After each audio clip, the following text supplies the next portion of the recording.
ভাই সাউন্ড যাতে কমে না, একদম সাউন্ড এই ব্যবস্থা স্যারের এখানে মাইক্রোফোন লাগাতে আমরা কিন্তু অনেক স্যারের বয়ান করি সাউন্ডে আবদার না করে একটু কম বয়ান সাউন্ড কিন্তু একরকম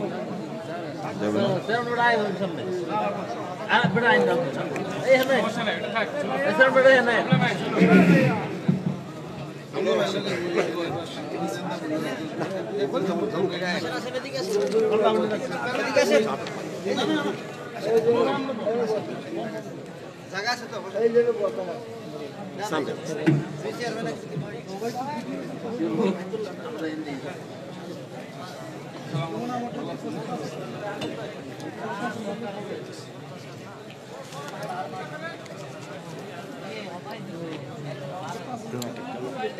আসসালামু আলাইকুম ওয়া রাহমাতুল্লাহি ওয়া বারাকাতুহু।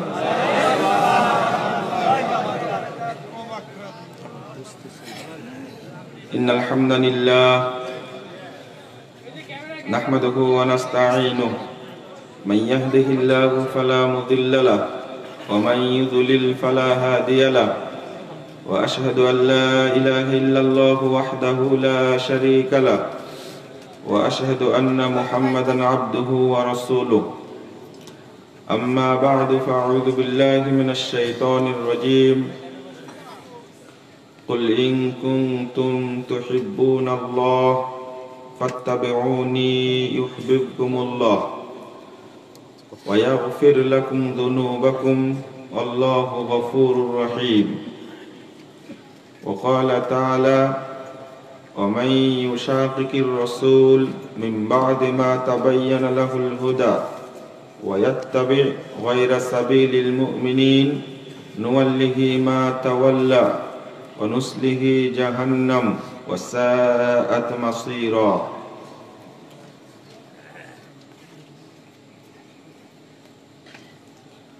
عن أبي هريرة رضي الله عنه قال قال رسول الله صلى الله عليه وسلم كل أمتي يدخلون الجنة إلا من أبى قيل من أبى قال من أطاعني دخل الجنة ومن عصاني فقد أبى رواه البخاري.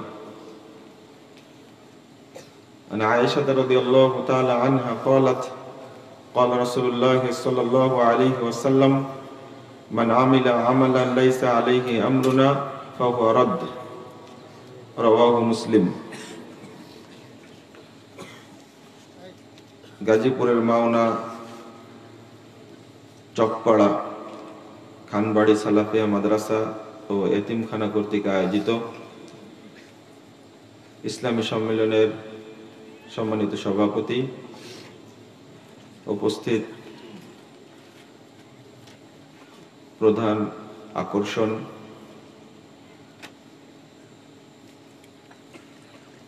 প্রবীণ শিক্ষাবিদ যার বক্তব্য আপনারা শুনলেন, শেখ ডক্টর মুসলিহুদ্দিন হাফিজাহুল্লাহ তাআলা, উপস্থিত উলামায়ে কেরাম, অতিথিবৃন্দ, সুধী মণ্ডলী, সামনে উপবিষ্ট শ্রদ্ধেয় মুসলিম ভ্রাতৃমণ্ডলী, আমার প্রাণপ্রিয় ছাত্র ও যুবক ভাইয়েরা এবং পর্দার আড়ালের মা ও বোনেরা, সকলকে আন্তরিক অভিনন্দন জানাচ্ছি এবং আল্লাহর কাছে দোয়া করছি আল্লাহ যেন আমাদের এই মাহফিলকে কবুল করে নেন। আমিন। যে সমস্ত ভাইয়ের প্রচেষ্টায় আজকের এই মাহফিলের আয়োজন, যারা শ্রম দিয়েছেন, অর্থ, মেধা, বুদ্ধি এবং সার্বিক সহযোগিতা করেছেন, এবং আপনারা যারা দূর দূরান্ত থেকে এসে এই সম্মেলনে অংশগ্রহণ করেছেন, আল্লাহ রাব্বুল আলামিন আপনাদের আমাদের সকলকে জান্নাতুল ফেরদাউসের মেহমান হিসেবে কবুল করে নিন। আমিন ইয়া রাব্বুল আলামিন। বন্ধুরা আমার,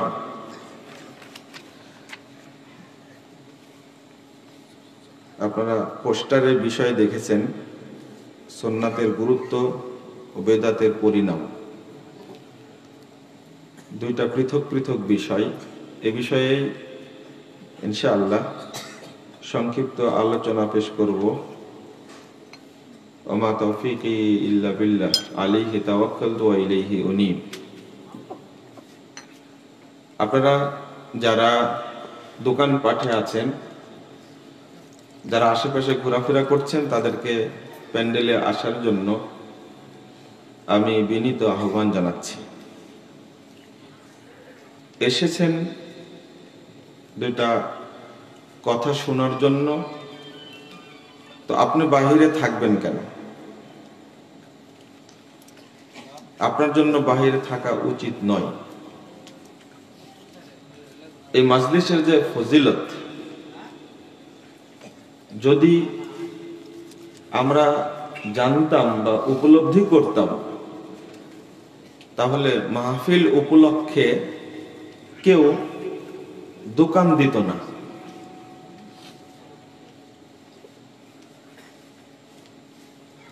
তাবরানী আওসাতের হাদিস, রাসূলুল্লাহ সাল্লাল্লাহু আলাইহি ওয়াসাল্লাম বলছেন, মা জালাসা কওমুন ইয়াযকুরুনাল্লাহ,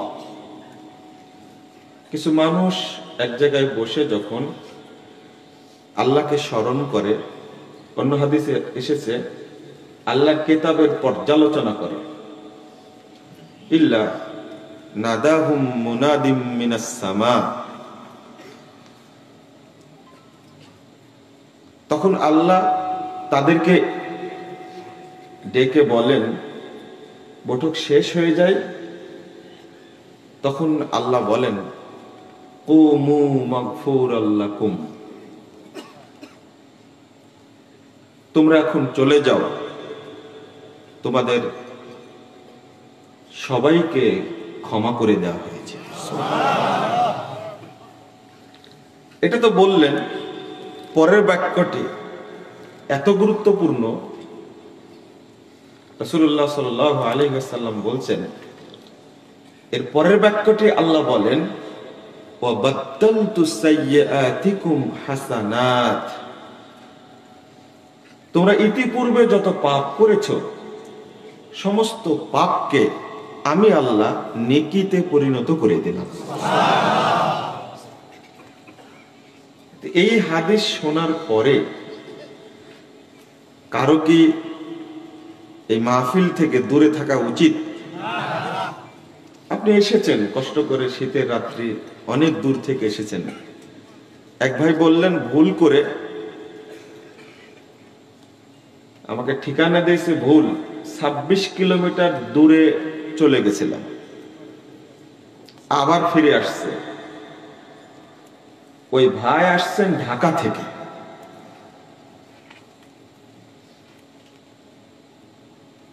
এসে যদি আশেপাশে ঘুরে বেড়ায়, তাহলে কি সে নেকিটা পাবে? না। আমি তো একটা নেকির আশা করি, আল্লাহ যেন এক নেকি কবুল করেন, সেটাই আমি আশা করি। রাসূলুল্লাহ সাল্লাল্লাহু আলাইহি ওয়াসাল্লাম বলছেন, 593 নম্বর হাদিস, আল আদাবুল মুফরাদ, ইমাম বুখারী রাহিমাহুল্লাহর সংকলিত একটি হাদিসের গ্রন্থ। মান কানাত লাহু হাসানা, রাসূল সাল্লাল্লাহু আলাইহি ওয়াসাল্লাম বলছেন, জেলখানার একজন বড় আলেম আমাকে বলছিলেন যে তুমি একটু দোয়া করো আমার জন্য 2 রাকাত নামাজ কবুল করা। তো হাদিসটা তখন আমার জানা ছিল না, 2 রাকাতের জন্য দোয়া করতাম না। যে হাদিসটা এখন বলছি, যার এক নেকি থাকবে কিয়ামতের মাঠে, মান কানাত লাহু হাসানা, যার অবশিষ্ট থাকবে এক নেকি, দাখালাল জান্নাহ, সে ব্যক্তি জান্নাতে প্রবেশ করবে। আরেকটা হাদিস তাবরানী কাবিরের মধ্যে এসেছে, 98 নম্বর হাদিস, রাসূলুল্লাহ সাল্লাল্লাহু আলাইহি ওয়াসাল্লাম বলেন, মান তুকুব্বিলাত লাহু হাসানা, যার এক নেকি গ্রহণযোগ্য হবে আল্লাহর কাছে, মাত্র এক নেকি, দাখালাল জান্নাহ, সেও জান্নাতে যাবে। তো কষ্ট করে এসেছেন, একটু নেকি হোক, এটা চান না? তাহলে আপনি দোকানে থাকবেন কেন? আলোচনা শুনবেন, বুঝবেন, অর্থাৎ উপলব্ধি করবেন, পাশাপাশি এটা সার্বিক জীবনে বাস্তবায়ন করবেন। বলুন ইনশাআল্লাহ। আলোচনার শুরুতে আমি দুঃখের সাথে জানাচ্ছি যে উপস্থাপনার সময় আপনাদের প্রিয় মানুষ আসমত আলী খান, তিনি একজন আলেম মানুষ, কিন্তু উপস্থাপনার আগেই বললাম যে নামটা বলেন না, কিন্তু তিনি বলে ফেলেছেন। আমি শুনতে চাচ্ছিলাম না, এখানে লেখা যেহেতু আছে সুতরাং বলা সমস্যা না, কিন্তু এটা শোনা সমস্যা। আমার নামের শুরুতে লেখছে আল্লামা, নাউজুবিল্লাহ। এটা উচিত হয়নি। এটা আমি মানে কি ভাষায় বলবো, আমার নামের শুরুতে এ সমস্ত কথা বসানো আমি সম্পূর্ণ নাজায়েজ মনে করি। আল্লামা আমরা ওই যে আন্তর্জাতিক খ্যাতি সম্পন্ন মুফাসসিরে কুরআন, এই যে এইভাবে সমাজটাকে নষ্ট করা হয়েছে, এটা বসানো উচিত হয়নি। এরপরে আবার শায়েখ, তারপরে আবার ডক্টর, মানে এত লকব লাগানো হয়েছে। আর আমি নাকি বিশেষ আকর্ষণ, এত বড় জ্ঞানী মানুষ যিনি বক্তব্য দিয়ে চলে গেলেন, এই মাহফিলে উপস্থিত থাকতে আমাকে বিশেষ আকর্ষণ করা হয়েছে। মানে আমি লজ্জিত। আমি আসমত ভাইকে কিছু বলিনি, যে মানুষের সামনেই যা বলার তাই বলবো। জিজ্ঞেস করেন, আমি কিচ্ছু বলিনি।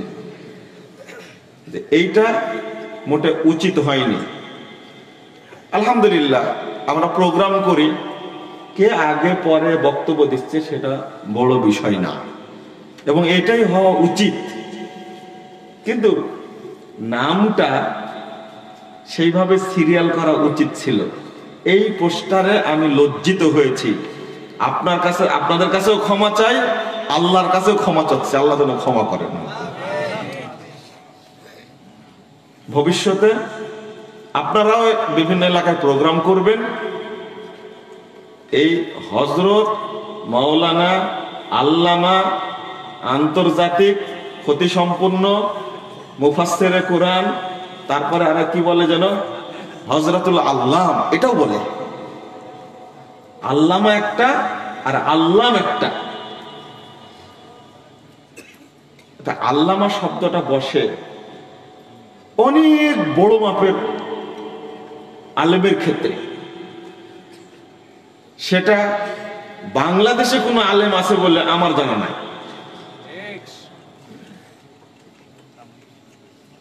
আল্লামা হলেন নাসিরউদ্দিন আলবানী রহিমাহুল্লাহ, এনে হলেন আল্লামা। নাম শুনছেন আব্দুর রহমান মুবারকপুরি, আমরা তার নামটা আমার সময় বলে কি আল্লামা। আল্লামা বসানো যেতে পারে ডক্টর মুস্তাউদ্দিনের নামের শুরু। ও আপনি এখানে আছেন, নাউজুবিল্লাহ। তো আল্লামা বসানো যেতে পারে শেখ বিন বাজ। আমরা সবসময় ইমাম শব্দটা উল্লেখ করি তাদের নামের শুরুতে। আল্লামা শেখ মোহাম্মদ বিন সালেহ আল উসাইমিন, এই ভাষাগুলো ব্যবহার করি। তারা চলে গেছেন, তাদের কিতাব পড়লেই বুঝবেন যে আল্লামা কাকে বলে।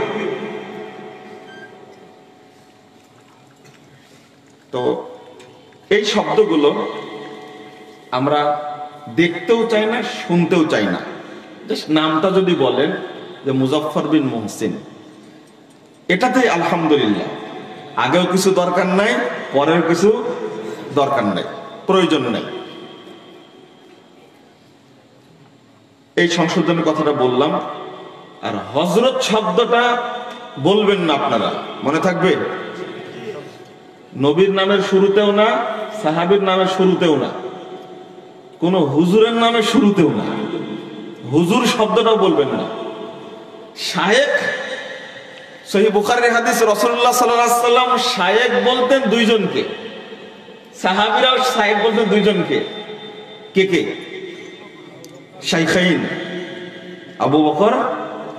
যদিও হাদিসে আশিয়াখ শব্দটা বহু বচন ব্যবহার করা হয়েছে, যে এক বাচ্চাকে রাসূল বলছেন যে আমার বাম পাশে তো আশিয়াখ শায়েখরা বসে আছেন, তা আমি যে পানিটা খাচ্ছি শায়েখদেরকে দেই। তো বাচ্চাটা বলছে, আপনার অংশ কি আমি শায়েখদের জন্য ছেড়ে দিব? ওখানে পাঁচ জায়গায় সহিহ বুখারীতে হাদিস আসছে আশিয়াখ। শায়েখ শব্দটা হাদিসের ভাষা। তো এবার চিন্তা করুন, আমাদের নামে শায়েখ বসানো যাবে? আমাদেরকে ভাই বলবেন, মুজাফফর ভাই, অথবা বলেন মুজাফফর, এটাতে আলহামদুলিল্লাহ। এর চেয়ে বেশি কিছু দরকার নাই। রাগ করলেন না? আমরা তো বসাতে বসাতে একবারে মানে অন্যরকম করে ফেলেছি।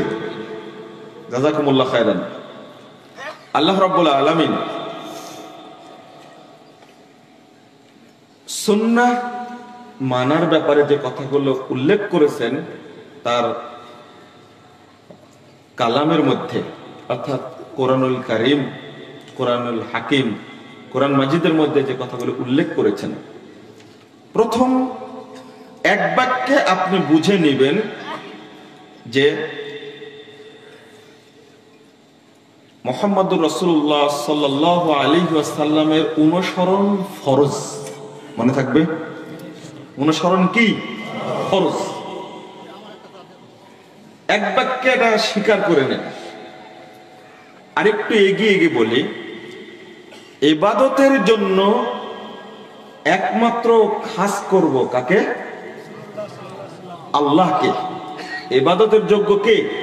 আল্লাহ, না অন্য কেউ? এইটা এক বাক্যে আমরা জেনে নেই যে ইবাদতের যোগ্য একমাত্র সাল্লাল্লাহু আলাইহি ওয়াসাল্লাম।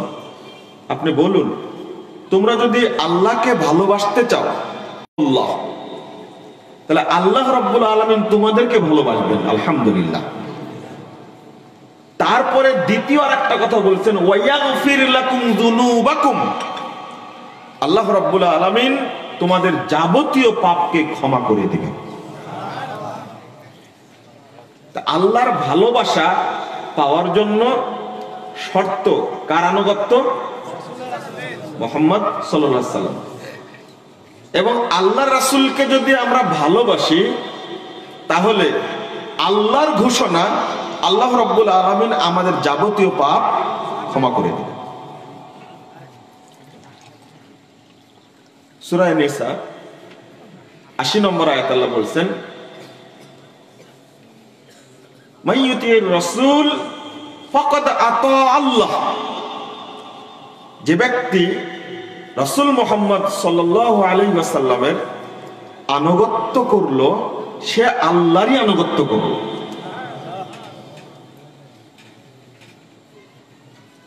এবার সহিহ বুখারীর হাদিস দ্বিতীয় খণ্ডের 1081 পৃষ্ঠা হাদিসটি বর্ণিত হয়েছে।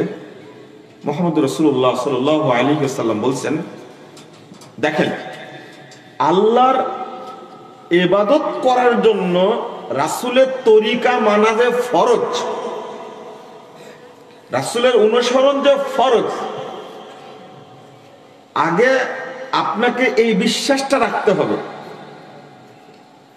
যেটা আমি সাক্ষ্য দিয়েছি আগেই, আশহাদু আল্লা ইলাহা ইল্লাল্লাহ ওয়া আশহাদু আন্না মুহাম্মাদান আবদুহু ওয়া রাসূলুহু। যদি কালেমা শাহাদাতের তাৎপর্য, অর্থটা যদি উপলব্ধি করতাম আমরা, তাহলে মুসলিম সমাজে কোনো বেদাত জন্ম নিত না। কালেমা শাহাদাতটাই বুঝি না। রাসূল সাল্লাল্লাহু আলাইহি ওয়াসাল্লাম বলছেন, মান আতাআ মুহাম্মাদান ফাকাদ আতা আল্লাহ। এর আগে বুঝালাম রাসূলুল্লাহ সাল্লাল্লাহু আলাইহি ওয়াসাল্লামকে মানতে হবে, এটা কে বললেন? আল্লাহ। আরেকটা আয়াত আছে, ইন তুতিউহু তাহতাদু, 54 নম্বর আয়াত সূরা নূরে খুলেন, যদি তোমরা মুহাম্মদ সাল্লাল্লাহু আলাইহি ওয়াসাল্লামের ইতাআত করো তবে হেদায়েত পাবে।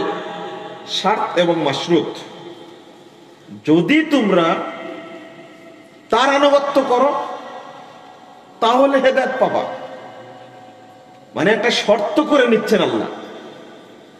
এবার হাদিস দ্বারা প্রমাণিত, রাসূলুল্লাহ সাল্লাল্লাহু আলাইহি ওয়াসাল্লাম নিজেই বলছেন, মান আতা মুহাম্মাদান ফাকাদ আতা আল্লাহ, যে ব্যক্তি মুহাম্মদ সাল্লাল্লাহু আলাইহি ওয়াসাল্লামের আনুগত্য করলো সে যেন আল্লাহরই আনুগত্য করলো। ওয়া মান আসা মুহাম্মাদান ফাকাদ আসাল্লাহ, আর যে ব্যক্তি মুহাম্মদ সাল্লাল্লাহু আলাইহি ওয়াসাল্লামের বিরুদ্ধাচরণ করলো, বিরোধিতা করলো, সে আল্লাহরই বিরুদ্ধাচরণ করলো। তারপরে বলছেন ওয়া মুহাম্মাদুন ফারাকুম বাইনান নাস, আর মুহাম্মদ সাল্লাল্লাহু আলাইহি ওয়াসাল্লাম হলেন মানুষের মধ্যে হক বাতিলের পার্থক্যকারী মানদণ্ড, অন্য কেউ না। তাহলে কোরআন থেকেও জানলাম এবং হাদিস থেকেও জানলাম রাসূলুল্লাহ সাল্লাল্লাহু আলাইহি ওয়াসাল্লামের আনুগত্য করা কি ফরজ, এটা আপনাকে জানতে হবে। যদি এই আয়াতগুলো উপলব্ধি করা হতো, এই হাদিসগুলো উপলব্ধি করা হতো, তাহলে আহলে কুরআন নামে হাদিসকে অস্বীকারী এই বিয়াদবদের জন্ম হতো না। আপনারা এটা স্পষ্ট জানেন, যারা শুধু বলে যে আমরা শুধু কুরআন মানবো হাদিস মানবো না, তারা মুসলিম না। তারা কি মুসলিম না? সবচেয়ে দুঃখজনক বিষয়, কিছু তরুণ আর কিছু জেনারেল শিক্ষিত মানুষকে এই প্রতারকরা প্রতারিত করছে, ধোঁকা দিচ্ছে। এখন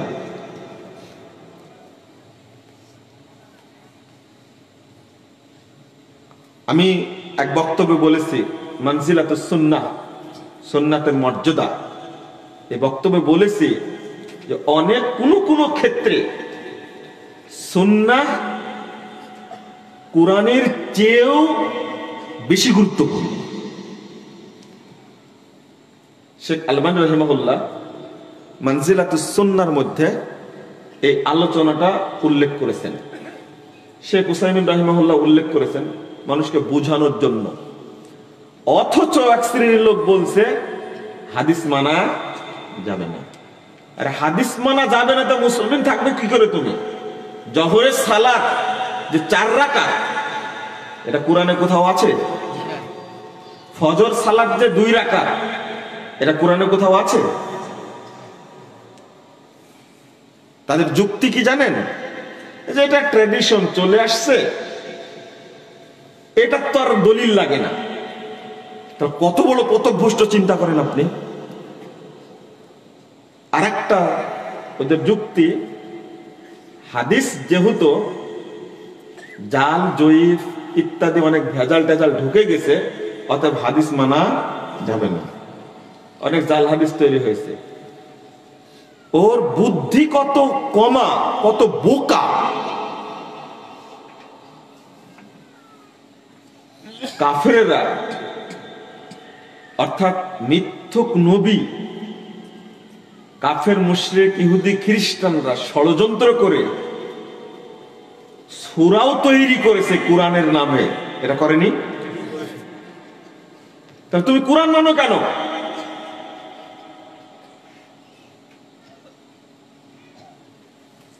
এটা সূরা বুরুজ আছে না? আছে? ওই শয়তানরা তৈরি করেছিল সূরাতুল ফুরুজ। আমরা কি সূরাতুল ফুরুজ নামে কোন সূরা কোরআনের মধ্যে পাই? নাই। আমি এটা দলিল দিচ্ছি যে তোমার জ্ঞান নাই। তাহলে তুমি কি বলবা যে কোরআনের মধ্যেও যেহেতু জাল ঢুকানো হয়েছে, শিয়ারা এখনো বিশ্বাস করে যে কোরআন হলো 90 পারা। উসমান রাদিয়াল্লাহু আনহু ষড়যন্ত্র করে আলী সম্পর্কে, পরিবার সম্পর্কে যেগুলো ছিল এইগুলো 60 পারা গোপন করে বাকি 30 পারা ছড়িয়ে দিয়েছে, কিন্তু মূলত কোরআন কয় পারা? 90 পারা। নাউজুবিল্লাহ বলবেন না? তাহলে কোরআনও তো বিকৃত। নাউজুবিল্লাহ। তোমরা কোরআন মানো কি করে? কত আয়াত তৈরি করেছে কোরআনের নাম দিয়ে শিয়ারা। তুমি যদি হাদিসকে বলতে চাও বিকৃত, তাহলে কোরআনও তো সূরা তৈরি করেছে তারা, বিকৃতি ঘটাইছে কোরআনের মধ্যেও। তাহলে তুমি কি বলবা যে আমরা কোরআনও মানি না? আসলে এরা হলো ধান্দাবাজ, এরা ধান্দাবাজ। না হলে শরীয়তের কোন আহকাম হাদিস ছাড়া মানা কি সম্ভব? না, কোন ক্রমে সম্ভব না। মাঝখানে কতটুকু বলে নিলাম। এবং এটাও বলে দিই, কোরআন নিজের মতো বুঝতে গিয়ে যুগে যুগে এক শ্রেণীর মানুষ পথভ্রষ্ট হয়েছে, এখনো হচ্ছে, কিয়ামত পর্যন্ত হতেই থাকবে। আল্লাহ যেন আমাদেরকে এই পথভ্রষ্টদের থেকে রক্ষা করেন, আমিন। অতএব আপনি যত বড়ই পাণ্ডিত্যের অধিকারী হন না কেন, কোরআন হাদিস বুঝার জন্য সালাফি আলেমদের কাছে আসুন, তাদের বই পড়ুন। বাংলা বুখারী খুলবেন, কোরআনের অনুবাদ খুলে ফতোয়া মারবেন, অথচ হাদিস সম্পর্কে আপনার কোনো জ্ঞানই নেই। আপনার তো এই হাদিস, এই আয়াতটাও জানা নাই। আল্লাহ বলছেন 137 নম্বর আয়াত,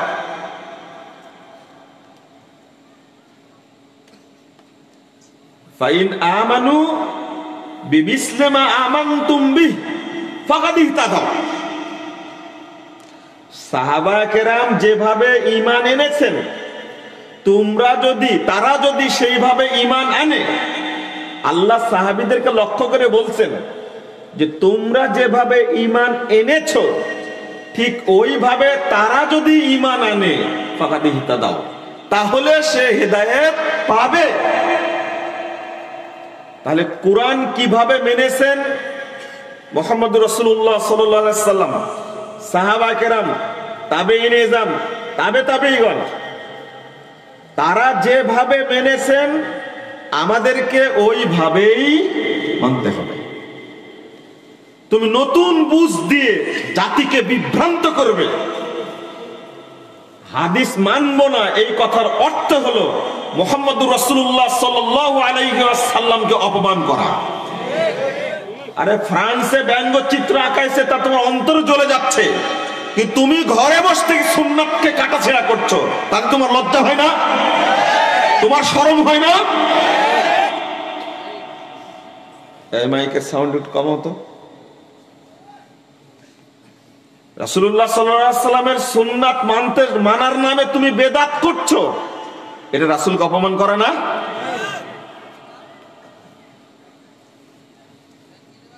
যারা আল্লাহর নবীকে অপমান করবে, কটূক্তি করবে, ফতোয়াটা আজকে একটু শুনে নেন ভালো করে। যেই কটূক্তি করুক, কাফের হোক আর মুশরিক হোক আর মুসলিম হোক, যেই হোক, পৃথিবীতে তার বেঁচে থাকার কোনো অধিকার নাই, কোনো অধিকার নাই। এত জটিল ফতুয়া, যত হারাম বিষয় আছে, উলামায়ে কেরাম বলছেন আযম, সবচেয়ে বড় হারাম পর্যায়ের বিষয়, মানে কটূক্তি করলে আর মাফ নাই। একটু ইখতিলাফ আছে যে তওবা করলে মাফ তো সবই হয়ে যায়, কিন্তু এখানে তওবা করলে কাজে লাগবে না কেন? তাই না? আপনিও তো প্রশ্ন করতে পারেন। আল্লাহ কত জায়গায় বলেছেন, সূরা জুমার 53 নম্বর আয়াতে আল্লাহ বলছেন, লা তাকনাতু মির রাহমাতিল্লাহ ইন্নাল্লাহা ইয়াগফিরুয যুনুবা জামিআ। সব ক্ষমা করে দেন আল্লাহ, বরং পাপকে নেকিতে পরিণত করে দেন।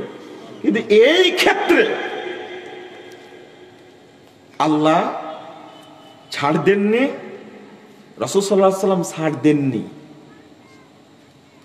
তওবার ক্ষেত্রে যে এতটুকু আসছে, হ্যাঁ তওবা করতে পারে, এটা কিয়ামতের মাঠে কাজে লাগতে পারে, কিন্তু দুনিয়াতে বেঁচে থাকার তার কোনো সুযোগ নাই।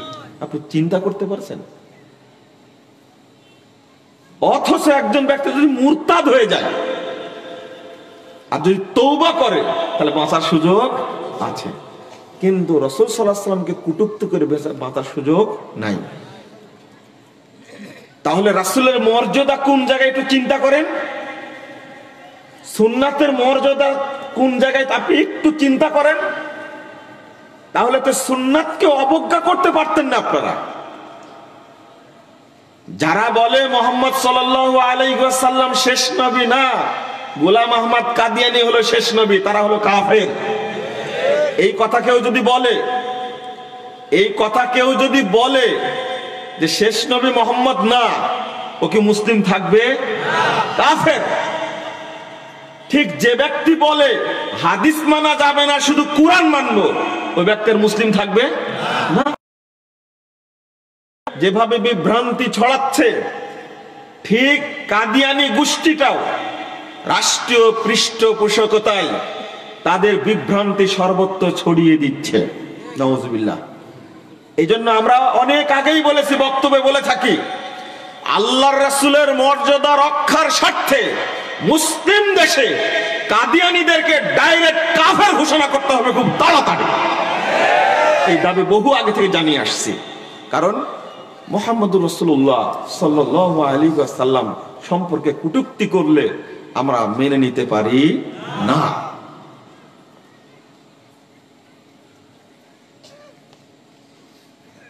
এবার আসুন, যদি সুন্নাহকে কেউ না মানে তার পরিণামটা কি? আল্লাহ রাব্বুল আলামিন বলছেন সূরা নিসা 115 নম্বর আয়াত, ওমাই ইউশাকিকির রাসূল মিন বাদি মা তাবায়্যানা লাহুল হুদা ওয়া ইয়াত্তাবি গায়রা সাবিলিল মুমিনিন। দেখেন, এর মধ্যে দুইটা জিনিস আছে, এটা বুঝতে হবে। সুন্নাত প্রকাশিত হওয়ার পরে, স্পষ্ট হওয়ার পরে যদি কেউ তার বিরোধিতা করে, যদি বিরুদ্ধাচরণ করে, যদি নাফরমানি করে, ওয়ায়াত্তাবি গায়রা সাবিলিল মুমিনিন। আমরা কেন সালাফদের কথা বলি? মাসিক আল ইখলাসের মধ্যে আমি কয়েক সংখ্যা যাবত বলছি সালাফি মানহাজটা কি, সালাফি মানহাজ বুঝার গুরুত্ব, সালাফি মানহাজ না বুঝলে মানুষ যে পথভ্রষ্ট হয়ে যাবে, আমরা বুঝানোর চেষ্টা করছি। আল্লাহ রাব্বুল আলামিন বলে দিচ্ছেন ওয়ায়াত্তাবি গায়রা সাবিলিল মুমিনিন। এক নম্বর বললেন যে আল্লাহর রাসূলের আনুগত্য, হেদায়েত প্রকাশিত হয়েছে মেনে নিব, যদি বিরোধিতা করি তাহলে কি হবে? আর আরেকটা হলো সালাফরা, অর্থাৎ সাহাবায়ে কেরাম যে পথে চলেছেন ওই পথের উল্টা যদি চলে। দেখেন এখানে শর্ত করেছেন, শুধু রাসূল সাল্লাল্লাহু আলাইহি ওয়াসাল্লামের শর্ত করেননি, শর্ত করেছেন কার? সাহাবায়ে কেরামের, তাবেঈন ইজমের শর্ত করেছেন ওয়ায়াত্তাবি গায়রা সাবিলিল মুমিনিন। এটা খুব সুন্দর ব্যাখ্যা দিয়েছেন ইমাম তাবারি রাহিমাহুল্লাহ তাফসিরে তাবারির মধ্যে, যে সালাফদের মানহাজের যদি কেউ বিরোধিতা করে, নুআল্লিহি মা তাওয়াল্লাহ, আল্লাহ বলছেন ও নিজের ইচ্ছায় যেদিকে চলতে চায় আমি ওই দিকে চলার পথ সোজা করে দেব, সহজ করে দেব। অনুসলিহি জাহান্নাম, এরপরে কি করব? আমি ওকে জাহান্নামে আছাড় দিব। নাউজুবিল্লাহ। তাহলে দুইটা জিনিস পাওয়া গেল, যখন সুন্নাহ প্রকাশিত হবে তখন আমি আপনি সুন্নাতের বাহিরে কোনো কাজ করতে পারবো না। আমরা যে কালেমা শাহাদাতটা পাঠ করেছি, বলেছি, সেটাকে ওয়া আশহাদু আন্না মুহাম্মাদান আবদুহু ওয়া রাসূলুহু, আসলে এর অর্থটা কি? এবং সাক্ষ্য দিচ্ছি যে মুহাম্মদ সাল্লাল্লাহু আলাইহি ওয়াসাল্লাম আল্লাহর বান্দা এবং তার রাসূল, আবদুহু ওয়া রাসূলুহু। এর অর্থটা কি, বুঝটা কি? এর বুঝটা হলো তাসদীকুহু ফীমা আখবার, মুহাম্মদুর রাসূলুল্লাহ সাল্লাল্লাহু আলাইহি ওয়াসাল্লাম যা খবর দিয়েছেন, তিনি আল্লাহর পক্ষ থেকে যা ওহী নিয়ে এসেছেন, তার উপরে যা ওহী করা হয়েছে এবং আমাদেরকে যে খবর দিয়েছেন, জানিয়েছেন, তাসদীকুহু, তাকে সত্যায়ন করা। ওয়া আল্লা ইউবাদাল্লাহ ইল্লা বিমা শারা, আর আল্লাহর ইবাদত না করা যতক্ষণ পর্যন্ত মুহাম্মদ সাল্লাল্লাহু আলাইহি ওয়াসাল্লামের পদ্ধতি পাওয়া না যাবে। অর্থাৎ ইবাদত করতে হলে কার পদ্ধতি করতে হবে? মুহাম্মদ রাসূলুল্লাহ সাল্লাল্লাহু আলাইহি ওয়াসাল্লাম পদ্ধতি করতে হবে। একটু বুঝুন আপনি এখানে, মানে যদি কালেমা শাহাদাত বুঝি, যদি বুঝতাম, তাহলে বেদাতের প্রসঙ্গ আসবে কেন এখানে? আসতো না। অর্থাৎ আমি কালেমা শাহাদাতের প্রথম অংশ বুঝি না, দ্বিতীয় অংশ বুঝি না, মানে লা ইলাহা ইল্লাল্লাহ, আশহাদু আল্লা ইলাহা ইল্লাল্লাহ। এখানে আল্লাহ রাব্বুল আলামিন তাগুত এবং তাওহীদকে আলাদা করে দিয়েছেন, সেটা যেমন বুঝি না, তেমনি মুহাম্মদ সাল্লাল্লাহু আলাইহি ওয়াসাল্লামের প্রতি ঈমান আনতে হবে কিভাবে, 7টি যে শর্ত আছে, এটাও বুঝি না। তাসদীকটা কেমন, চলুন এখানে একটু আপনাকে বুঝ দেই। আপনার তাসদীক কয়েক জায়গায় লাগবে। শুধু প্রথমে আপনি আশহাদু আল্লা ইলাহা ইল্লাল্লাহ ওয়া আশহাদু আন্না মুহাম্মাদান আবদুহু ওয়া রাসূলুহু বলে আপনি মুসলিম হয়ে গেলেন, আর তাসদীক লাগবে না? লাগবে। এটা কবরেও লাগবে, এটা কবরেও লাগবে। তাসদীকটা, সত্যায়নটা কেমন হবে? মুহাম্মদুর রাসূলুল্লাহ সাল্লাল্লাহু আলাইহি ওয়াসাল্লাম যে বিধান নিয়ে এসেছেন, তার প্রতি বিশ্বাসটা আপনার কত গাঢ়, কত মজবুত, কত দৃঢ়, কত শক্ত হতে হবে, কত গভীর হতে হবে, সেটা এই হাদিস থেকে প্রমাণ পাওয়া যায়। 4407 নম্বর হাদিস মুস্তাদরাক হাকিমের মধ্যে এসেছে, রাসূলুল্লাহ সাল্লাল্লাহু আলাইহি ওয়াসাল্লাম যখন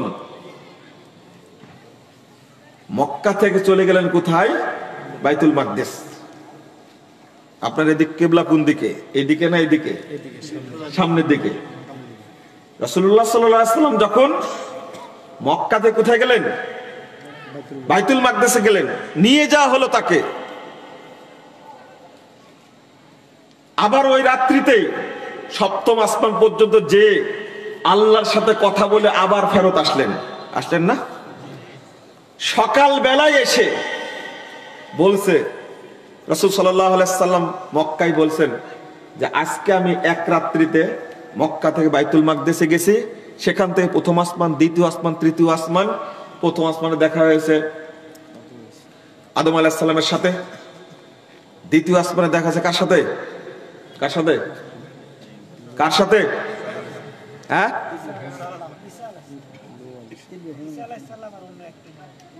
এবার প্রশ্ন করে, ঈসা আলাইহিস সালাম কোন আসমানে আছেন? 4র্থ। কে শিখাইছে আপনাদের? গেল এই কথাটা জানার জন্য প্রশ্নটা করলাম। এই যে 4র্থ আসমানে আছে, মানে আমাদের ওই হাদিসের বর্ণনাটা মেরাজের বর্ণনার মতো হয়ে গেছে। সবে মেরাজ পালন করে অবুঝের মতো, নির্বোধের মতো সবে মেরাজের যে অনুষ্ঠান করে, অত মেরাজের হাদিসটা পর্যালোচনা করে, আর এই সব বোকাগুলি বুঝে না যে আল্লাহ কোথায় আছে। ওই লম্বা হাদিসে আছে না, রাসূল সাল্লাল্লাহু আলাইহি ওয়াসাল্লাম আল্লাহর কাছ থেকে ফিরে আসলেন কার কাছে? 6ষ্ঠ আসমানে আছেন কে? মুসা আলাইহিস সালাম। তার কাছে ফিরে আসলেন, মুসা আলাইহিস সালাম বললেন, মোহাম্মদ আমি উম্মত চড়িয়েছি, তোমার উম্মত 50 ওয়াক্ত সালাত পাবে না, তুমি আবার যাও। যাচ্ছিলেন কার কাছে?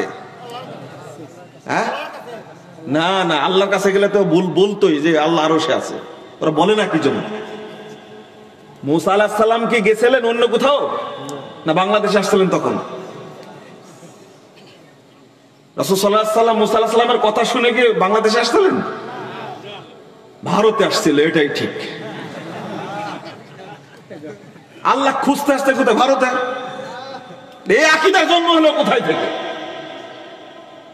তোমরা সবে মেরাজ উদযাপন করো নির্বোধের মতো, হাদিসটা বুঝো না তোমরা? আবার ফিরে গেলেন, আল্লাহকে বললেন কমাই দেন। কয় ওয়াক্ত কমালেন? 5 ওয়াক্ত। মুসা আলাইহিস সালাম আবার বললেন, আবার যাও, উম্মতকে আমি চিনি, তোমার উম্মত পারবে না। কোন হাদিসে এসেছে 9 বার গেছেন। কোথায় গেছিলেন? আল্লাহর কাছে। আবার ঘুরে বলছেন আপনারা আরশে আজিম আল্লাহর কাছে গেছেন, কিন্তু ওই হাদিসটাই অনুবাদ করতে যায় এইটা বুঝে না কেন যে আল্লাহ রাব্বুল আলামিন আরশে আছেন? আপনারা বুঝতেন না? আপনারাও কি বুঝতেছেন? হ্যাঁ, কাহিনীও আছে। মানে খাটাস কি গাছে ধরে? খাটাস চিনেন আপনারা? খাটাস কি গাছে ধরে? দেখেন আগে কথাটা একটু, আমি একটা গল্প বলবো একটু পরে, এটা শুনেন আগে। আবার গেলেন, কোন হাদিসে 10 ওয়াক্ত করে কমাইছেন। 10 ওয়াক্ত করে কমালেও কয়বার যাওয়া লাগছে? 5 বার যাওয়া লাগছে। তো যাচ্ছিলেন কার কাছে? আল্লাহর কাছে। আল্লাহ কোথায়? আরশে। আরশে আজিমে কি সমাসীন? হ্যাঁ, ভাষাটা বলবেন সমুন্নত। কি বলবেন? সমন্বিত। এই সমাসীন ভাষাটা শিখিয়েছে একটা জাল হাদিসের আলোকে। আমি ওইদিকে যাচ্ছি না, শুধু এতটুকু বলছি। গেলেন, আমরা জানতে পারছি স্পষ্ট রাসূল সাল্লাল্লাহু আলাইহি ওয়াসাল্লাম যাচ্ছেন আল্লাহর কাছে মুসা আলাইহিস সালামের কাছ থেকে। শেষ বেলায় বলছেন যে 5 ওয়াক্ত যখন হয়েছে তখন বলছেন, না আবার যাও, তোমার উম্মত পারবে না। আল্লাহ রাসূল বলছেন, আমি লজ্জা পাচ্ছি আর আল্লাহর কাছে যাব না। এই পুরোটা হাদিস দ্বারা বোঝা যায় আল্লাহ কোথায় আছেন? এত লম্বা হাদিস পর্যালোচনা করো ব্যাপক, আল্লাহ কোথায় আছে সেটা জানো না? গল্প দেখেন, নির্বোধের মতো গল্প করছে আর মানুষকে বোঝাচ্ছে আল্লাহ সর্বত্র বিরাজমান। গল্পটা কি? সিদরাতুল মুনতাহা পর্যন্ত যখন নিয়ে গেছেন, জিবরিল আমিনের সাথে গেলেন। সিদরাতুল মুনতাহা পর আর জিবরিল আমিন যেতে পারলেন না, এটা তো হাদিস। এখন আল্লাহ রাসূল কি করলেন? পরের অংশটুকু শুনেন। আল্লাহ রাসূল হতবাক হয়ে গেছেন। ওই সময় এসে আব্দুল কাদের জেলানী হাজির। বলছে, কি ব্যাপার মোহাম্মদ, কি ঘটনা? বলছে, জিবরিল আমিন তো রেখে চলে গেল, এখন কোথায় যাই? আব্দুল কাদের জেলানী আল্লাহর নবীকে সাথে করে নিয়ে গেলেন আল্লাহর কাছে। আচ্ছা, আব্দুল কাদের জেলানীর জন্ম কখন?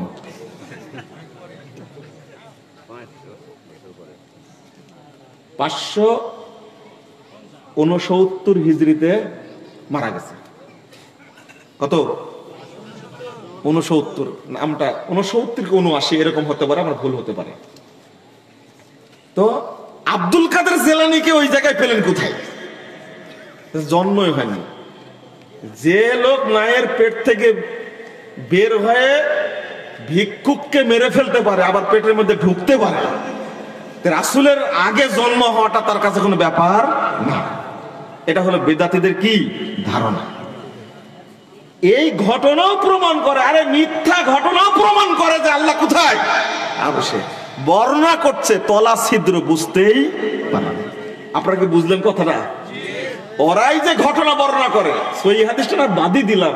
এই মিথ্যা, ফাসেকি, গাঁজাখড়ি, বানোয়াট, উদ্ভট, নোংরা এই কাহিনী যে বস্তা বস্তা কাহিনী যে বর্ণনা করে, তাও লজ্জা নাই।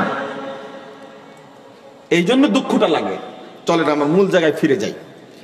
রাসূল সাল্লাল্লাহু আলাইহি সাল্লাম যখন সংবাদ দিলেন, আমি এক রাত্রে সব দেখে ফিরে এসেছি। জান্নাত দেখেছি, জাহান্নাম দেখেছি। কাফের, মুশরিক আর মুনাফিক কয় শ্রেণী? 3 শ্রেণী। এরা মক্কার, এরা বলছে যে যাক এতদিন মোহাম্মদকে সাইজ করতে পারেনি, এবার ওকে সাইজ করা যাবে, কারণ এই ঘটনা কেউ বিশ্বাস করবে না। প্রথম বুঝানোর জন্য এই 3 শ্রেণীর বদ চলে গেছে আবু বকর রাদিয়াল্লাহু আনহুর কাছে। মুসান্নাফে আব্দুর রাজ্জাকের মধ্যে একটু বিস্তারিত এসেছে, যে বলছে আবু বকর ঘটনা তো ঘটে গেছে। কি ঘটেছে? আরে এই করেছে, এক রাত্রে নাকি বাইতুল মাকদিসে গেছে, আবার প্রথম আসমান দ্বিতীয় আসমান সব ঘুরে ওই রাত্রে চলে এসেছে। তখন আবু বকর রাদিয়াল্লাহু আনহু বলছেন যে মান আখবার, তোমাদেরকে এই সংবাদটা কে দিয়েছে? তাহলে আবু বকর রাদিয়াল্লাহু আনহু কোন মুসলিমের কাছ থেকে শুনেননি। কাদের কাছ থেকে শুনেছেন? কাফের মুশরিকদের কাছ থেকে শুনেছেন। তখন বলছে আরে তোমাদের মুহাম্মদ বলেছে এই কথা সাল্লাল্লাহু আলাইহি ওয়াসাল্লাম। তখন আবু বকর রাদিয়াল্লাহু আনহু বলছেন ওয়া ইন কানা ক্বালা যালিকা মুহাম্মদ লাকাদ সাদাক, যদি এই কথা মুহাম্মদ তোমাদেরকে বলে থাকে তাহলে তিনি সত্যই বলেছেন। আল্লাহু আকবার। এইটা হলো তাসদীক, সত্যায়ন একেই বলে। এবার তারা ধমক দিয়েছে আও তুসাদ্দিকুহু আন্নাহু যাহাবা আল-লাইলা ওয়া ইয়ারজিউ ক্বাল্লা আও ইসবাহা, তুমি কি বেকুব নাকি? ওই এক রাত্রে তো বাইতুল মাকদিসে গেছে, সকাল হওয়ার আগে আবার ফিরে এসেছে, এটাকে বিশ্বাস করো? আবু বকর রাদিয়াল্লাহু আনহু ঠান্ডা মাথায় গলায় জবাব দিচ্ছেন ইন্নী উসাদ্দিকুহু ওয়া ইন কানা আ'জাবু মিন বাদ। আরে এটা তো সাধারণ ব্যাপার, যদি এর চেয়ে দূরবর্তী ঘটনা মুহাম্মদ বলে আবু বকর সেটাকেও বিশ্বাস করি। আমি জানি ইয়াতি খাবারুস সামায়ে গুদওয়াতান আও রাওহাতান, কারণ আমি জানি মুহাম্মদ সাল্লাল্লাহু আলাইহি ওয়াসাল্লামের কাছে সকাল সন্ধ্যা আল্লাহর পক্ষ থেকে আসমান থেকে ওহী নাজিল হয়। আল্লাহু আকবার। ফাসুম্মিয়া বিযালিকা সিদ্দিক, এইটা সত্যায়নের কারণেই আবু বকরের নাম কি? সিদ্দিক। আমি এখানে একটা কথা বলি, যদি আবু বকর রাদিয়াল্লাহু আনহু যেভাবে বিশ্বাস করেছিলেন ওইভাবে যদি আরো কেউ বিশ্বাস করতেন তার নামও কি হতো? সিদ্দিক হতো। তা আবু বকরের ঈমান আর অন্যান্য সাহাবীদের ঈমান একরকম ছিল না, এটা আপনাকে বিশ্বাস করতে হবে। কিন্তু শাহজালাল মাজারে আর বাইজিদ বুস্তামি মাজারে হুক্কা খায় আর বলে আবু বকরের ঈমান আর আমাদের ঈমান একই সমান। কত বড় জাহেল বলেন, চিন্তা করেন। আমি ওইটা বুঝাতে চাইনি, আমি বুঝাতে চেয়েছি তাসদীক। আশ্চর্য ওই যুগে একদিকে শুনলেন কাফের মুশরিক মুনাফিকদের কাছ থেকে, আর একদিকে অদ্ভুত একটা ঘটনা সরাসরি রাসূলের মুখ থেকে শুনলে একটা কথা ছিল, সুন্নাতকে মানতে হবে কত গভীর ভাবে, কত দৃঢ় ভাবে, কত শক্ত ভাবে। তার মানে অন্যতম দৃষ্টান্ত, শ্রেষ্ঠ দৃষ্টান্ত হলেন আবু বকর রাদিয়াল্লাহু আনহু। ঠিক কবরে গিয়ে এটাই বলবে আপনাকে। কি বলবেন? কবরে কয়টা প্রশ্ন করা হবে? 3টা। 1 নম্বর প্রশ্ন হলো তুমি নামাজ পড়তে কিনা? হ্যাঁ, মার রব্বুকা, তাই না? তো পড়ে আছেন সালাত নিয়ে। আমি এই কথা বললে তো শুধু রাগ করেন আপনারা। দ্বিতীয় প্রশ্ন করা হবে কোন দল করতেন? নবীকা, তাই না? মান নবীকা, তাই না? এটা তো খুব বুঝেন। আমি বলি যে যেটা নিয়ে প্রশ্ন করবেন ওইটা নিয়ে কোনো আলোচনা নেই। প্রথম প্রশ্ন কমন প্রশ্ন, মার রব্বুক, তোমার রব কে ছিলেন? কে ছিলেন? বলতে পারবেন? সবার ভিতরে তাগুত রব হিসাবে বসে আছে, ওই মুখ দিয়ে বের হবে না, অত সহজ না। কোন বেয়াদব বলে এদের মুখস্থ করে যাব। এ আবার কোন শ্রেণীর খাটাস আপনি চিন্তা করেন না, বলছে মুখস্থ করে যাব। 2 নম্বর প্রশ্ন, ওমা দীনুক, তোমার দিন কি ছিল? কি ছিল? ইসলাম ছিল? তা তো মনে হয় না। না নকশবন্দিয়া, চিস্তিয়া, কাদেরিয়া, না সহরওয়ার্দিয়া, না মুজাদ্দিদিয়া, দিন কত রকম এখন, ধর্মের নামে অসংখ্য দিন তৈরি করেছি, আর রাজনীতির নামে অসংখ্য দিন তৈরি করেছি। কিছুক্ষণ আগে বললেন যে আমার বক্তব্যটা সে বুঝে না। হ্যাঁ, এটা কথা বাস্তবিক। আমি আমার মতো বইও লিখছি, কিন্তু বক্তব্য অনেকে বুঝতে চাই না। দুঃখজনক হলো অবস্থা যে আমরা এই যে কবরে যে জবাবটা দিতে পারবো না, ওখানে প্রশ্ন মান্না বিয়ুক মান হাদার রাজুল আল্লাযী বুইসা ফিকুম, ওই ব্যক্তিকে যাকে তোমাদের মধ্যে পাঠানো হয়েছিল তিনি কে? মঈনুদ্দিন চিশতি। হ্যাঁ, কে? কার অনুসরণ করেন আপনি?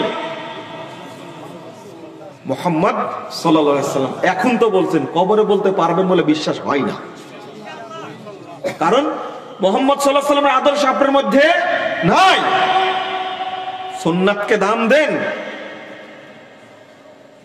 শোনো বন্ধু শোনো, সেদিন একটা কবিতা বলছিলেন যে সহিহ বুখারীর কথা শুনো, বাকিটা বলেন তো দেখে। চলে গেছে মনে হয়, তাই না? ও, সহিহ বুখারী আমার ওই মানে উনি মাঝে মাঝে কবিতা বলেন তো, দারুল হুদা ইসলামী কমপ্লেক্সে বুখারী অনুষ্ঠানে বলেছিলেন যে সহিহ বুখারী তুমি কথা শোনো। হ্যাঁ, সহিহ বুখারী এখন টিকা আর হাসিয়ার খাঁচাই বন্দি, কি যেন এটা কবিতা বলছিলেন। হাদিস থাকতে, হাদিসের গ্রন্থে হাদিস পড়ে আছে, পড়াচ্ছি 90 বছর যাবত, 80 বছর যাবত পড়াচ্ছি, সহিহ বুখারীর একটি হাদিসের উপর আমল করি না। এটা রাসূলের প্রতি সুন্নাতের প্রতি কি আনুগত্য হলো? না। সহিহ মুসলিম পড়াচ্ছি 36 বছর যাবত, ওই হাদিসের মধ্যে আসছে 203 পৃষ্ঠার হাদিস, আল্লাহ আসমানে। একটা রাখাল বলছে ফিস সামা, আল্লাহ কোথায়? আল্লাহ রাসূল জিজ্ঞাসা করেন আইন আল্লাহ, আল্লাহ কোথায়? রাখাল বলছে বাচ্চা, একটা বাচ্চা নিয়ে বলছে বকরি চড়ায়। ও বলছে ফিস সামা, আল্লাহ কোথায়? আসমানে। আল্লাহু আকবার। চিন্তা করেন, রাখাল। আর আমাদের দেশের 36 বছর মুসলিম পড়াচ্ছে, তারও আকীদা হলো আল্লাহ সব জায়গায় বিরাজমান। তা হাদিস পড়া লাভ কি? ও খতমে বুখারীর অনুষ্ঠান করে এই সারা বছরের রুজি উপার্জন করবেন, এই জন্য বুখারী ব্যবহার করেন? আমি বলি যে খতমে হেদায়া করেন, খতমে সারবেকা করেন, খতমে কুদরি করেন, খতমে ফতোয়া আলমগীরি করেন, ফতোয়া হিন্দিও বলে আলমগীরিও বলে। আমি ক্ষোভের সাথে বলছি, সারা দেশের মানুষকে সুন্নাত থেকে মুখ ফিরিয়ে রাখা হয়েছে, নাউজুবিল্লাহ। এটা কখনো চাইনি। তা আপনি কবরে জবাব দিবেন কি করে? যদি বলে যে যাকে পাঠানো হয়েছিল তোমাদের মধ্যে তাকে তোমরা চিনো, উত্তর কি হবে? না। কেউ বলবে হ্যাঁ তিনি হলেন মোহাম্মদ বিন ইদ্রিস আশ-শাফিঈ, কেউ বলবে তিনি হলেন আহমদ বিন হাম্বল, কেউ বলবেন যে তিনি হলেন ইমাম মালিক, নাকি? যদি আমরা এই যে বিভক্তি এইভাবেই যদি এক একজনকে অনুসরণের ব্যক্তি হিসাবে গ্রহণ করি মুহাম্মদ সাল্লাল্লাহু আলাইহি ওয়াসাল্লাম বাদ দিয়ে, তাহলে আমাদের ঈমান থাকবে না। যদি 3টা প্রশ্নের উত্তর আপনি পেয়ে যান, তাহলে আপনাকে যদি উত্তর দিতে পারেন আপনি, 4র্থ প্রশ্ন করবে ওমাই ইদ্রিকা, তোমাকে কে জানালো? আল্লাহ রব হলেন আল্লাহ, দিন হলো কি ইসলাম, আর নবী হলেন মুহাম্মদ সাল্লাল্লাহু আলাইহি ওয়াসাল্লাম, কে জানালো?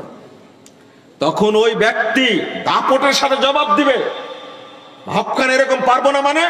ক্বারাতু কিতাব আল্লাহ, আমি আল্লাহর কিতাব পড়েছিলাম, ওয়া সাদ্দাকতু বিহি ওয়া আমানতু। এই দেখেন সাদ্দাকতু বিহি তাসদীক। আমি এই জন্য কথাটা নিয়ে আসলাম, তাসদীক করতে হবে, ভিতরে সত্যায়ন করতে হবে, বাস্তবে রূপ দিতে হবে, তবেই ফেরেশতার কাছে বলতে পারবেন আমি তাকে সত্যায়ন করেছিলাম, ওয়া আমানতু বিহি, এবং তার প্রতি ঈমান এনেছিলাম। আল্লাহু আকবার। এই কথাটা যারা বলতে পারবে তাদের হৃদয়ে কি শিরিক থাকবে? বিদআত থাকবে? বন্ধুরা আমার, যদি মুসলিম ঐক্যের প্রয়োজন হয়, সালাফি মানহাজ ছাড়া ঐক্য করায় টিকে থাকা সম্ভব নয়। একদিনে শেষ হয়ে যাবে, রানা প্লাজার মতো হবে। বুঝছেন তো? রানা প্লাজা চিনেন তো? মানহাজ গোড়া যদি শক্ত না করে, উপরে যদি 7 তলা বিল্ডিং দিয়ে বিভিন্ন চিস্তিয়া তরিকার 1 তলা, মুজাদ্দিদের তরিকার 1 তলা, কাদেরিয়া তরিকার 1 তলা, তারপরে হলো নকশবন্দি তরিকার 1 তলা, শরিয়তের তরিকার 1 তলা, তারপরে আরো যেগুলো মতবাদ আছে সবগুলো বেরলবীদের 1 তলা, দেওবন্দীদের 1 তলা।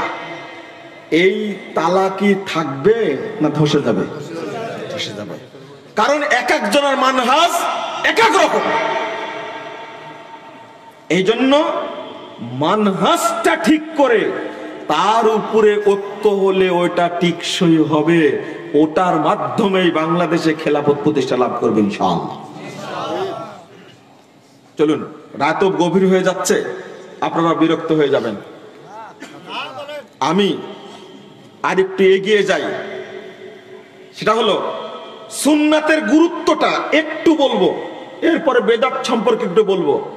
আমরা সুন্নাত থেকে অনেকটাই পিছিয়ে গেছি, সুন্নাতের মর্যাদাটা বুঝতে চাই না।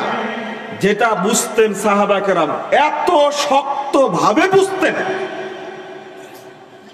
তার মানে 2090 নম্বর হাদিস, সহিহ মুসলিম খুলুন।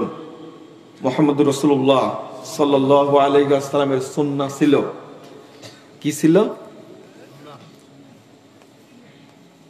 আল্লাহ রাসূল সাল্লাল্লাহু আলাইহি ওয়াসাল্লাম ঈদ মাঠে গিয়ে প্রথম খুতবা দিতেন না সালাত পড়তেন? সালাত পড়তেন, তাই না? কিন্তু মারওয়ান যখন খলিফা, তিনি বললেন না আগে খুতবা হবে তারপরে কি সালাত। আবু সাঈদ খুদরি রাদিয়াল্লাহু আনহু উপস্থিত ছিলেন, তিনি বলছেন ওয়াল্লাহি লা তাতুনা বিখাইরিন, ওয়াল্লাহি লা তাতুনা বিখাইরিন, ওয়াল্লাহি লা তাতুনা বিখাইরিন সুম্মান সারাফা। যখন আবু সাঈদ খুদরি ওই জায়গায় উপস্থিত থেকে বলছেন না আগে হবে সালাত তারপরে হবে কি খুতবা, এটাই সুন্নাত। চিন্তা করেন সাহাবীদের মধ্যে চেতনা কি। মারওয়ান বলছেন মাতালাম কতুরিকা মাতালাম, আবু সাঈদ আপনি যেটা জানেন সেটা এখন চলবে না, ওটা রহিত হয়ে গেছে। বলুন নাউজুবিল্লাহ। তিনি বললেন আল্লাহর কসম করে বলছি তোমরা কখনো সফল কাম হবে না, তোমরা কখনো সফল কাম হবে না, তোমরা কখনো সফল কাম হবে না। সুম্মান সারাফা, অতঃপর ঈদগাহর মাঠ থেকে ফিরে চলে গেলেন। আমি এই ঈদগাহে সালাত করব না। আর আজকে যদি আপনি এটা করেন তো কিছু বুদ্ধিজীবীর জন্ম হবে, লোকটা বেয়াদব, পড়তে পারতো, কি সমস্যা ছিল এমনটা, এই সেই ইত্যাদি। আবু সাঈদ খুদরি রাদিয়াল্লাহু আনহু শেষ যুগের মানুষ। 529 নম্বর হাদিস, সহিহ বুখারী খুলুন। তিনি কাঁদছেন বসে বসে, দামেস্কে তিনি বসে বসে কাঁদছেন। আনাস রাদিয়াল্লাহু আনহু কেন কাঁদছেন? যে আমি যা দেখছি তাতে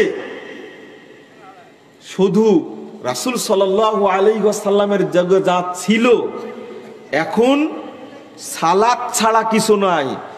কিন্তু সাহাবীরা বলছেন যে সালাতও কি নাই, অন্যরা বলছেন কি সালাতও কি নাই, তখন বলছে সালাতও নাই। কদ জাইয়াইতুম মা জাইয়াইতুম, যেভাবে সালাতকে নষ্ট করেছো সেভাবে নষ্ট করতে কিছু বাকি নাই, সালাতটাকে নষ্ট করেছো। 529 নম্বর হাদিস সহিহ বুখারী। আপনি চিন্তা করতে পেরেছেন? আনাস রাদিয়াল্লাহু আনহু বলছেন যে তোমাদের মধ্যে যে সালাতটা দেখতে পাচ্ছি এই সালাত রাসূলের সালাত নয়। আপনি একটিবারও হিসাব করলেন না, আকীদারও হিসাব করলেন না, সালাতেরও হিসাব করলেন না। যেহেতু সালাতটা শুদ্ধ করে আকীদাটা শুদ্ধ করে হিসাব করলেন না। আবু সাঈদ খুদরি রাদিয়াল্লাহু আনহু বেরিয়ে চলে গেলেন। 1510 নম্বর হাদিস খুলুন, সহিহ বুখারী। মুয়াবিয়া রাদিয়াল্লাহু আনহু এসে বললেন মদিনায় যে গমের আধা সা ফিতরা দিলে ফিতরা আদায় হয়ে যাবে। আবু সাঈদ খুদরি রাদিয়াল্লাহু আনহু দাঁড়িয়ে বললেন, লা উখরিজু, আমরা ফিতরা দেব না, আমরা দিয়ে আসছি এক সা করে রাসূলের যুগ থেকে, আমরা রাসূলের যুগের মতোই এখনো ফিতরা দিয়ে যাব আমি যতদিন বেঁচে থাকবো। চিন্তা করতে পেরেছেন কত শক্ত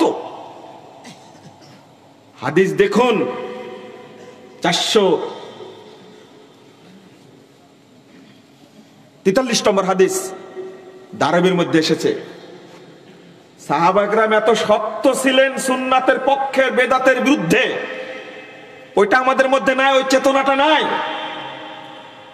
ইবনে মাসউদ রাদিয়াল্লাহু আনহু গেলেন মসজিদ নববীতে,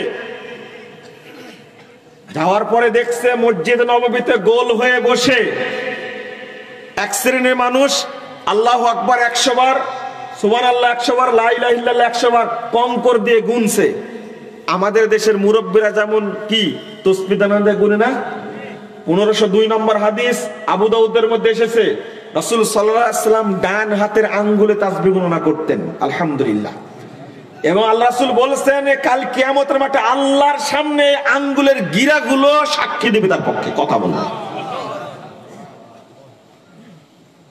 ইবনে মাসউদ রাদিয়াল্লাহু আনহু মসজিদে ঢুকলেন, ঢুকে ধমক দিয়ে বলছেন, ইয়া উম্মত মুহাম্মদ আসরা হালাকাতুকুম, হে মুহাম্মদের উম্মত তোমরা কি এত তাড়াতাড়ি ধ্বংস হয়ে গেলে? ফামাররা বিরাজুলিন ইসাববিহু বিল হাসা, যাচ্ছিলেন একজন ব্যক্তির কাছ দিয়ে, ও দানা দিয়ে তাসবিহ গণনা করছিল, বিচি দিয়ে। ফাযরাবা বিরিজলিহি, ইবনে মাসউদ রাদিয়াল্লাহু আনহু পা দিয়ে লাথি মেরে তাকে মসজিদ থেকে বের করে দিলেন।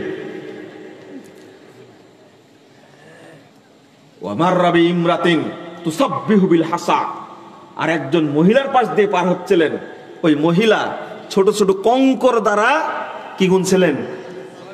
এই ইবনে মাসউদ রাদিয়াল্লাহু আনহুর যুগে আপনি কি ভাবতে পেরেছেন কথাটা? ইবনে মাসউদ রাদিয়াল্লাহু আনহুর যুগে বিদআত তৈরি হয়েছে, তিনি ওই মহিলার কাছ থেকে কেড়ে নিলেন এবং ওটা ফেলে দিলেন, আলকাহা, ফেলে দিলেন তিনি। ইবনে মাসউদ রাদিয়াল্লাহু আনহু বলছেন, হায় আক্ষেপ, আজও রাসূল সাল্লাল্লাহু আলাইহি ওয়াসাল্লামের পোশাকগুলো ছিঁড়ে যায়নি, আজও তার পাত্রগুলো ভেঙে যায়নি, ওইভাবে আছে, অথচ এত তাড়াতাড়ি তোমাদের মধ্যে ধ্বংস হচ্ছে গেল, বেদাত এসে গেল। ইবনে ওমর রাদিয়াল্লাহু আনহু, আপনি কয়টা শুনবেন? 538 নম্বর হাদিস আবু দাউদ খুলুন। সাহাবীরা সুন্নাতের প্রতি কত শক্ত ছিলেন। মসজিদে ঢুকেছেন, ফাসাওয়া যুহরি আবিল আসর, হাদিসে আসছে জোহর কিংবা আসরের আজান দেওয়ার পরে, আজান হয়ে গেছে, তিনি মসজিদে ঢুকে গেছেন, তখন তিনি অন্ধ হয়ে গেছেন শেষ বয়সে। তখন আজানের পরে ডাকছে, আজান হয়ে গেছে তোমরা মসজিদে আসো, আজান হয়ে গেছে মসজিদে আসো ডাকছে। তখন ইবনে ওমর রাদিয়াল্লাহু আনহু ক্ষেপে গিয়ে বলছেন, উখরুজ বিনা, আমাকে তোমরা বের করো মসজিদের থেকে, ফাইন্না হাদিহি বিদআহ, এটা বিদআত চলছে, আমি এই মসজিদে সালাত পড়ব না। সুন্নাতের প্রতি তারা কত কঠিন ছিলেন, কঠোর ছিলেন, তারা একটুকু ছাড় দেননি। বিশেষ করে ইবনে ওমর রাদিয়াল্লাহু আনহু 5700 নম্বর হাদিস আপনি খুলেন, মুসনাদ আহমদ, সহিহ বুখারীর 1000, সহিহ মুসলিমের 1017 নম্বর হাদিস খুলেন, আপনি দেখুন, একটু শুনেন, আপনারা একটু বিরক্ত হচ্ছেন।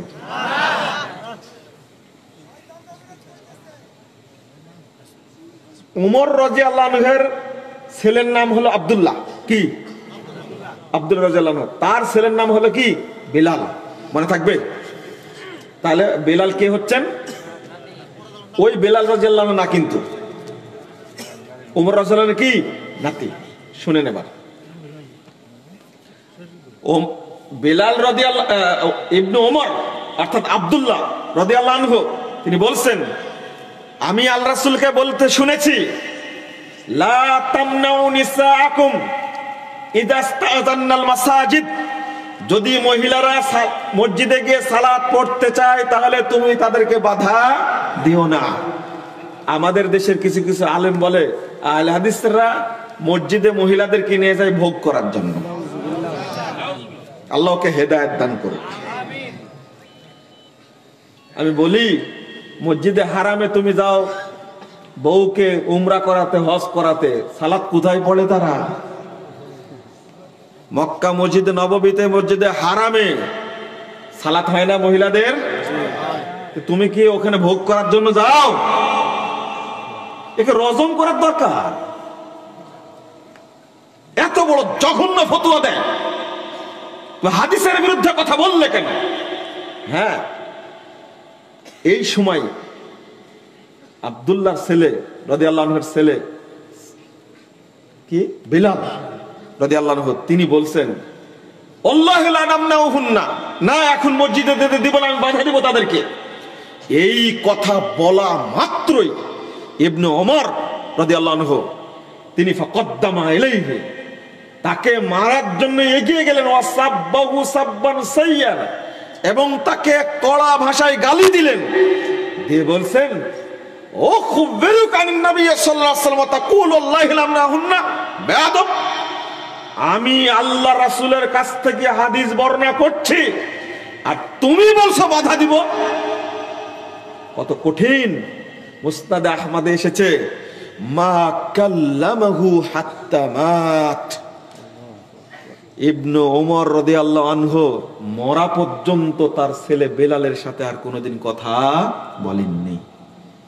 আপনি চিন্তা করেন তারা সুন্নাতকে কত দাম দিতেন। আমাদের দাম দেওয়া তো দূরের কথা, হ্যাঁ দাড়িটা আজ পর্যন্ত ছাড়তে পারেনি কেউ। তো প্রতিদিন সকালে একবার চাষি, বিকেল একবার চাষি, অফিস করে যায়, বউকে সন্তুষ্ট করতে যায়। আর কেউ কেউ হুজুর নামের দাড়িটা একবার মুড়া করে রাখে একবার, হ্যাঁ দাড়ি এমন করে কাটিং করে রাখে মনে হয় স্কেল ধরে কাটছে। হ্যাঁ, শরমও লাগে না, লজ্জাও লাগে না, এরা জীবন দিবে কি করে? ওমর রাদিয়াল্লাহু আনহুকে বলেছিলেন সুন্নাতের প্রতি মহব্বত কাকে বলে?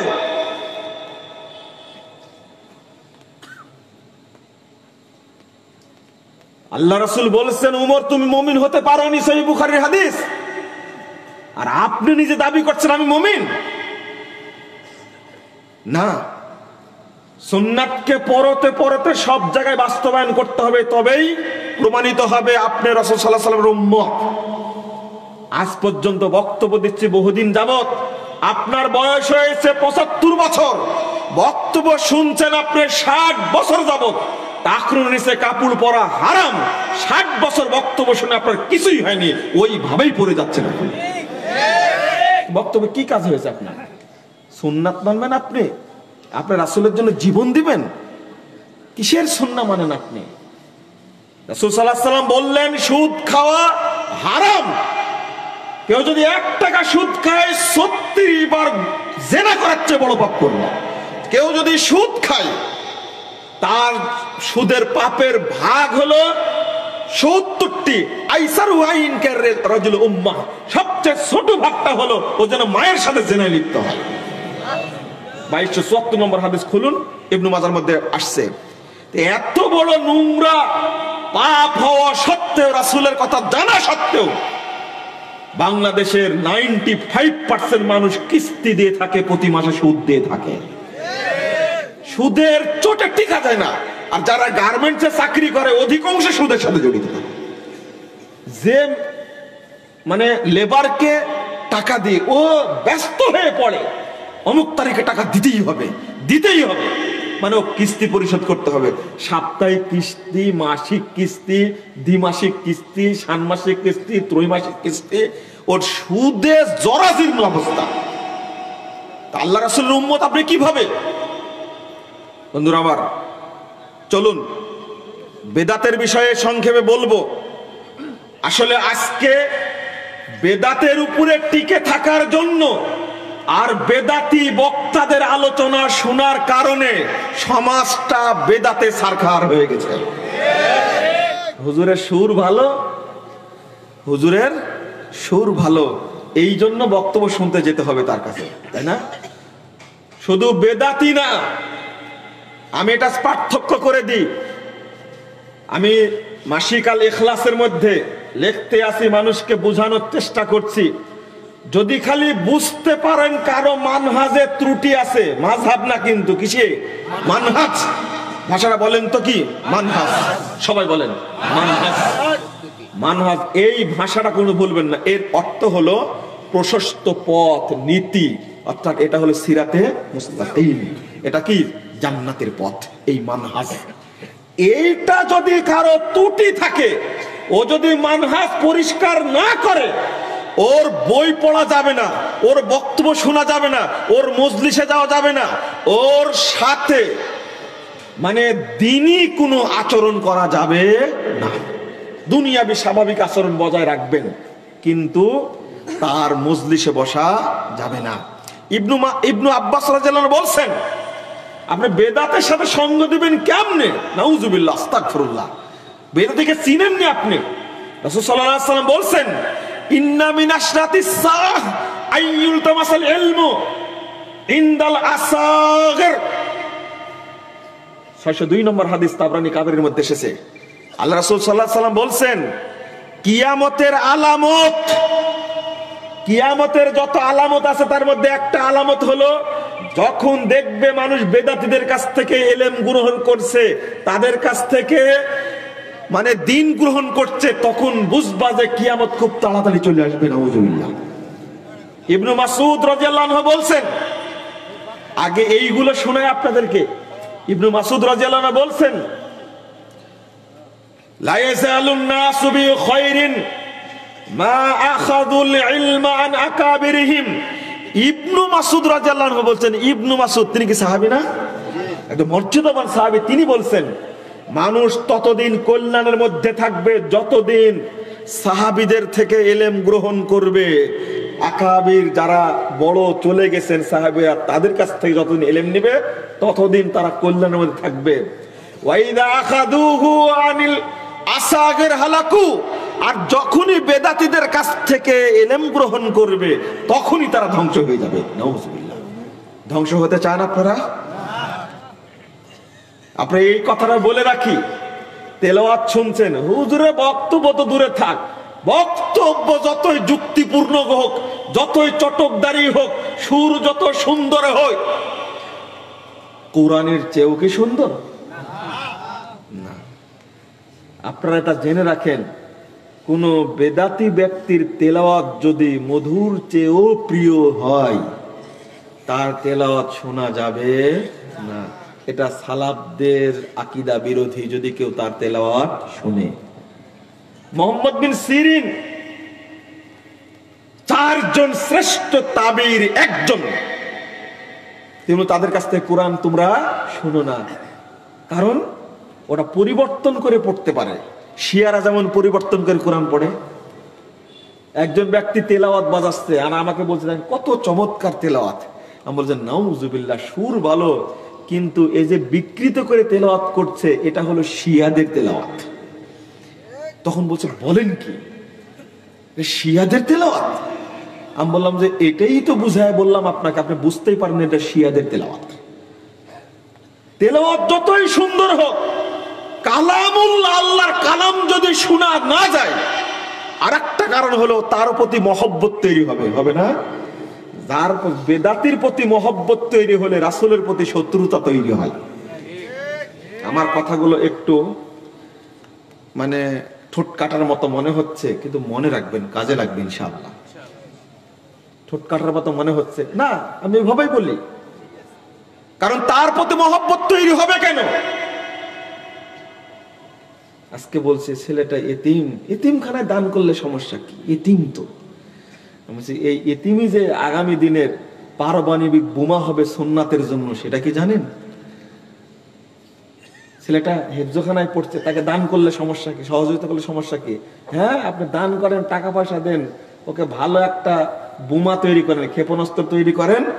যে জায়গায় সুন্নাতের আমল চলছে, সুন্নাতপন্থী মসজিদ আছে, আহলে হাদিস মসজিদ আছে, ও ওখানে গিয়ে ও বেদাতের বোমাটা ফাটাবে ওই জায়গায়। বুঝেননি কথা আমার? কি হচ্ছে আজকে বাংলাদেশে, হচ্ছে না? ফরিদপুরের মসজিদটার কি অবস্থা,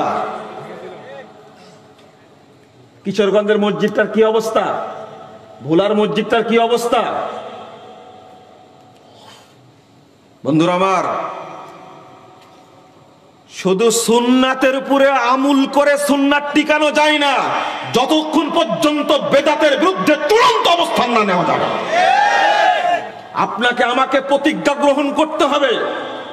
আমি বলেছি আমাদের জীবনে আমরা চেষ্টা করছি, আল্লাহর কাছে দোয়াও করছি, আল্লাহ তুমি অন্তত 1000 সালাফি মানহাজের যোগ্য আলেম তৈরি করে দাও। আগামী 10 বছরে বাংলাদেশের প্রত্যেকটি অঞ্চলে, প্রত্যেকটি বাড়িতে বাড়িতে নির্ভেজাল তাওহীদের দাওয়াত পৌঁছায় ছাড়বে ইনশাআল্লাহ। মসজিদ ভাঙবে তুমি, ওই সুযোগ আজকে পেয়েছো, আগামী দিনে পাবে না ইনশাআল্লাহ। আমরা স্পষ্ট ভাষায় কথা বলি, কারো লেজুর ভিত্তি করি না। এখানে অনেক কথা। আহলে হাদিসগণ, সালাফিগণ কখনো শিরকের সঙ্গে আপোষ করে না, কখনো বেদাতের সঙ্গে আপোষ করে না। মাজার পূজা শিরক, খানকা পূজা শিরক, কবর পূজা শিরকে আকবার, এগুলো সব বড় শিরক। মাছ পূজা শিরক, কচ্ছপ পূজা শিরক, পাথর পূজা শিরক, গাছ পূজা শিরক, তেনা পূজা শিরক, এগুলো হলো শিরকে আকবার। এগুলো দান করা, মূর্তি পূজা শিরক, ভাস্কর্য করার শিরক, স্পষ্ট ভাষায় আহলে হাদিসরা কথা বলে থাকে। অনুরূপ ভাবে বেদাতের বিরুদ্ধেও স্পষ্ট ভাষায় কথা বলতে আহলে হাদিসরা। কোন মুনাফিকের এখানে কোনো সুযোগ নাই। তুমি আহলে হাদিস মসজিদের বিরুদ্ধে কথা বলো কি করে? আমি কথাটা বলতে গিয়ে এখানে চলে আসছি, মানহাজে একটু ত্রুটি থাকলে সহ্য করতে পারি না। একজন খুব নাকি ইউটিউবে লাফালাফি করে, বক্তব্য দেয়, ভোলার ফরিদপুরের মসজিদ ভাঙলো, নিজে লেখছে এইটা মসজিদ ছিল কিনা তা নিশ্চিত নয়। ব্যাকুব, তুমি কি চাচ্ছ মাদ্রাসা ভেঙে দেওয়া যাবে? তুমি মুখোশ ধরে মুতাসাল্লিক, তুমি ভান ধরে আছো। তুমি এ ধরনের কথা বললে কেন? তাহলে বোঝা যাচ্ছে মাদ্রাসা ভাঙ্গা কি জায়েজ নাকি? মসজিদ ছিল না তাই মাদ্রাসা ভেঙে দিয়েছে। তুমি ভিডিওতে দেখোনি যখন একটা মেম্বার পড়ে আছে কি জন্যে? 2 বছর যাবত ওখানে খুতবা হয়, তুমি বললে কেন এই কথা? এখনো মিডিয়ার সামনে তওবা করনি কেন তুমি? এবার চিনেছেন? আরেকজন লেখছে, আমার কাছে হোয়াটসঅ্যাপে পাঠাইছে, বলছে যে এই মাযহাবী ভাইদেরকে ধন্যবাদ, মাযহাবী ভাইদেরকে ধন্যবাদ, কিছু লেজ কাটা সহিহ আকীদার লোক আছে, এদের বদলতে আমরা চিনতে পারলাম। এই মন্তব্যটা কি ভালো মন্তব্য? লেখলে কেন এটা? তুমি পরিষ্কার কথা বলতে পারো না কেন? উচিত ছিল বাইতুল মুকাররম থেকে এর প্রতিবাদ আসা। এসেছে? প্রতিটি মসজিদ থেকে প্রতিবাদ আসার কথা ছিল। আমি সহ্য করতে পারি না। আহলে হাদিসরা সমাজ সংস্কার করে থাকে, মারামারি করে, এরা দ্বন্দ্ব করে। বাংলাদেশে কোথাও রেকর্ড নাই যে কোন আহলে হাদিস মসজিদ থেকে কোন হানাফি মাযহাবের কোন ভাইকে বের করে দেওয়া হয়েছে, কোন রেকর্ড নাই। যদি কেউ প্রমাণ দিতে পারে, আমি আর জীবনে কোনোদিন মানুষের সামনে বক্তব্য দেব না ইনশাআল্লাহ। তুমি দেখাও দেখি। আবার বলছে আহলে হাদিস মসজিদ নাম দিছে কেন? নাম কি জন্য দিছে দেখো না, বুঝনি তুমি? ওই মসজিদের নাম তো আহলে হাদিস ছিল না, ভাঙতে গেলে কেন? সিলেটের মসজিদ তো তাকওয়া মসজিদ, তো আহলে হাদিস না, তো তুমি ভাঙতে গেলে কেন? আহলে হাদিস সমস্যা না, সমস্যা হলো সালাফি মানহাজ হলো সমস্যা। তোমরা জানো সালাফি মানহাজের বিস্তৃতি যদি বাংলাদেশে ঘটে, আগামী 10 বছরে মাজার পূজা করে কোনো লোক পাওয়া যাবে না ইনশাআল্লাহ।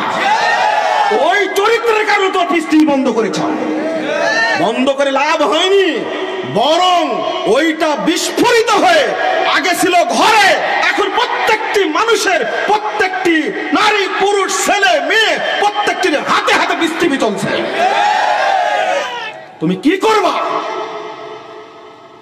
খবরদার, যদিও এই বক্তব্য দেওয়ার সময় এখন নয়, কিন্তু তুমি আহলে হাদিস মসজিদ ভাঙবে আর আমি তোমাকে বিড়ালের মতো আদর করব, এটা হতে পারে না। তওবা করো, বাংলাদেশে এই নজির যেন কোথাও আর না ঘটে। বাহাস করতে যেতে হয়, হ্যাঁ বাহাসে বসো, বাহাসে বসবে ইনশাআল্লাহ। প্রশাসনের আয়ত্তে বাহাসে বসো, বাহাসে গিয়ে মাস্তানি করো কেন? সন্ত্রাসী ভাড়া করে নিয়ে যাও কেন? আহলে হাদিসরা সংখ্যায় কম, এই জন্য জবরদখল করে মঞ্চ দখল করবে, রায় নিজের পক্ষে নিয়ে যাবে। শয়তানের মতো কারবার কেন তোমার মধ্যে? সন্ত্রাসীগিরি করে কেন? প্রশাসন দুই দিকে থাকবে। মনে রাখবে, যতই ঝাঁকুনি দেবে ততই সুগন্ধি বের হবে ইনশাআল্লাহ। আমি আপনাদেরকে বলবো, শুধু আপনাদের না বন্ধুরা আমার, দেশের বাহিরে যে সমস্ত ভাইরা থাকে, তাদের রক্ত ঘামানো টাকা অংশ থেকে বাংলাদেশের বিভিন্ন জায়গায় মসজিদ তৈরি করে দিচ্ছে আলহামদুলিল্লাহ। তারা খেটে খায়, মসজিদ তৈরি করে দেয়, কত পরিশ্রমের টাকা দেয়। বাড়িতে এসে মসজিদ তৈরি করে, সেই মসজিদ তোমাকে তালা দিতে হবে, সেই মসজিদ ভেঙ্গে দিতে হবে। কি অন্যায় করে যে ভেঙ্গে দিয়েছে ভাই! ভিডিও দেখে আমি কেঁদে অস্থির, কান্না থামাতে পারিনি।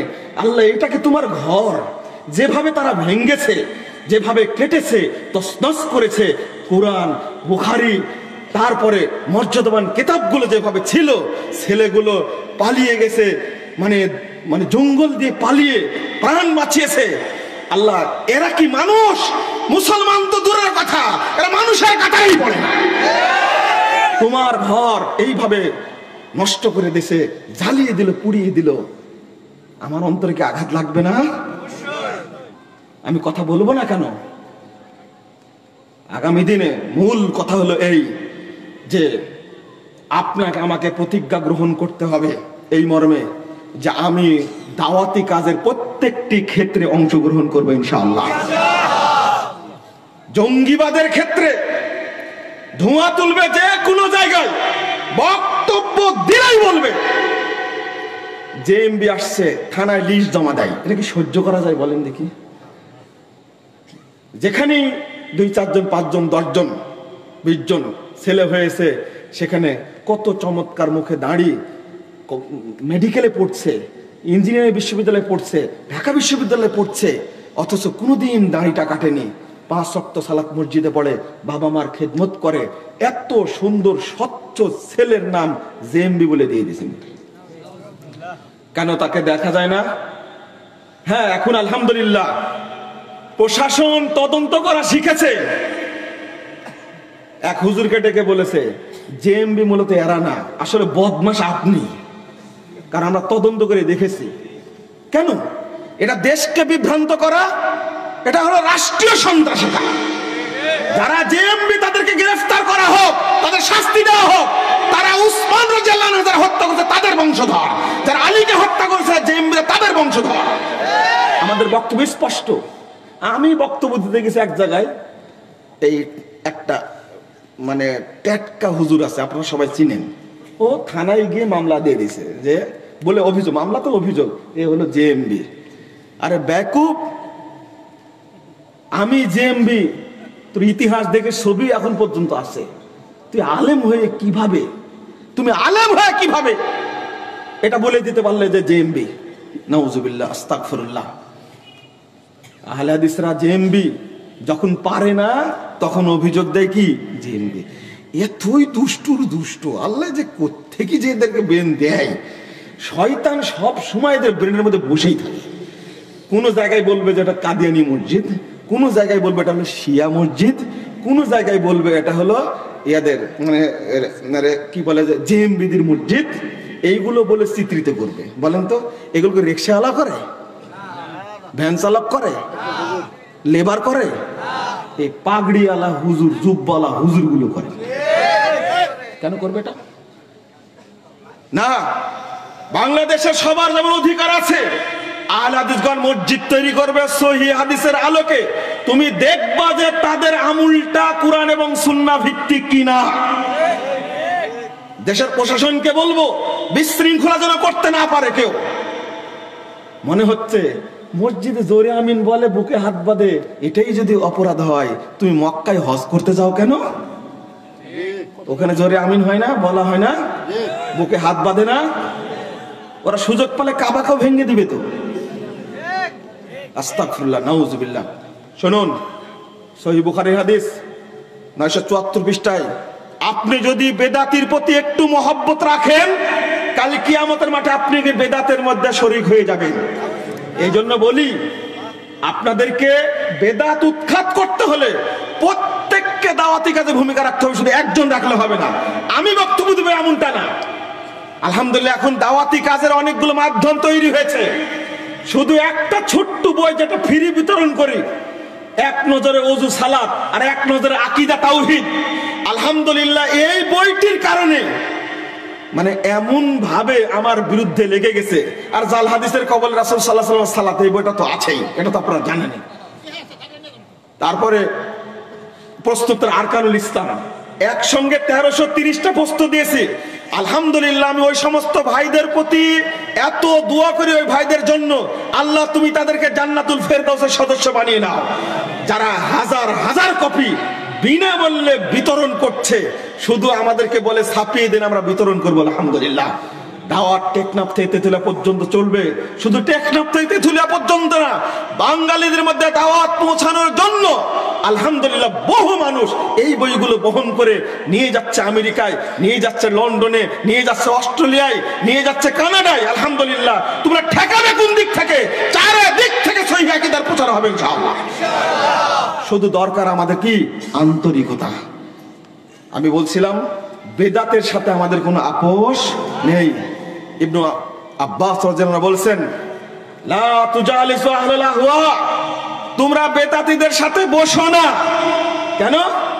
ফা ইন্না মুজালাসাতাহুম মুমরিজাতুল লিল কুলুব, অর্থাৎ তাদের মজলিসে বসলেই তোমার অন্তরটা রোগগ্রস্ত করে দিবে। নাউজুবিল্লাহ, ওই বেদাতি কথা শুনতে গেলে রোগগ্রস্ত করে দিবে না।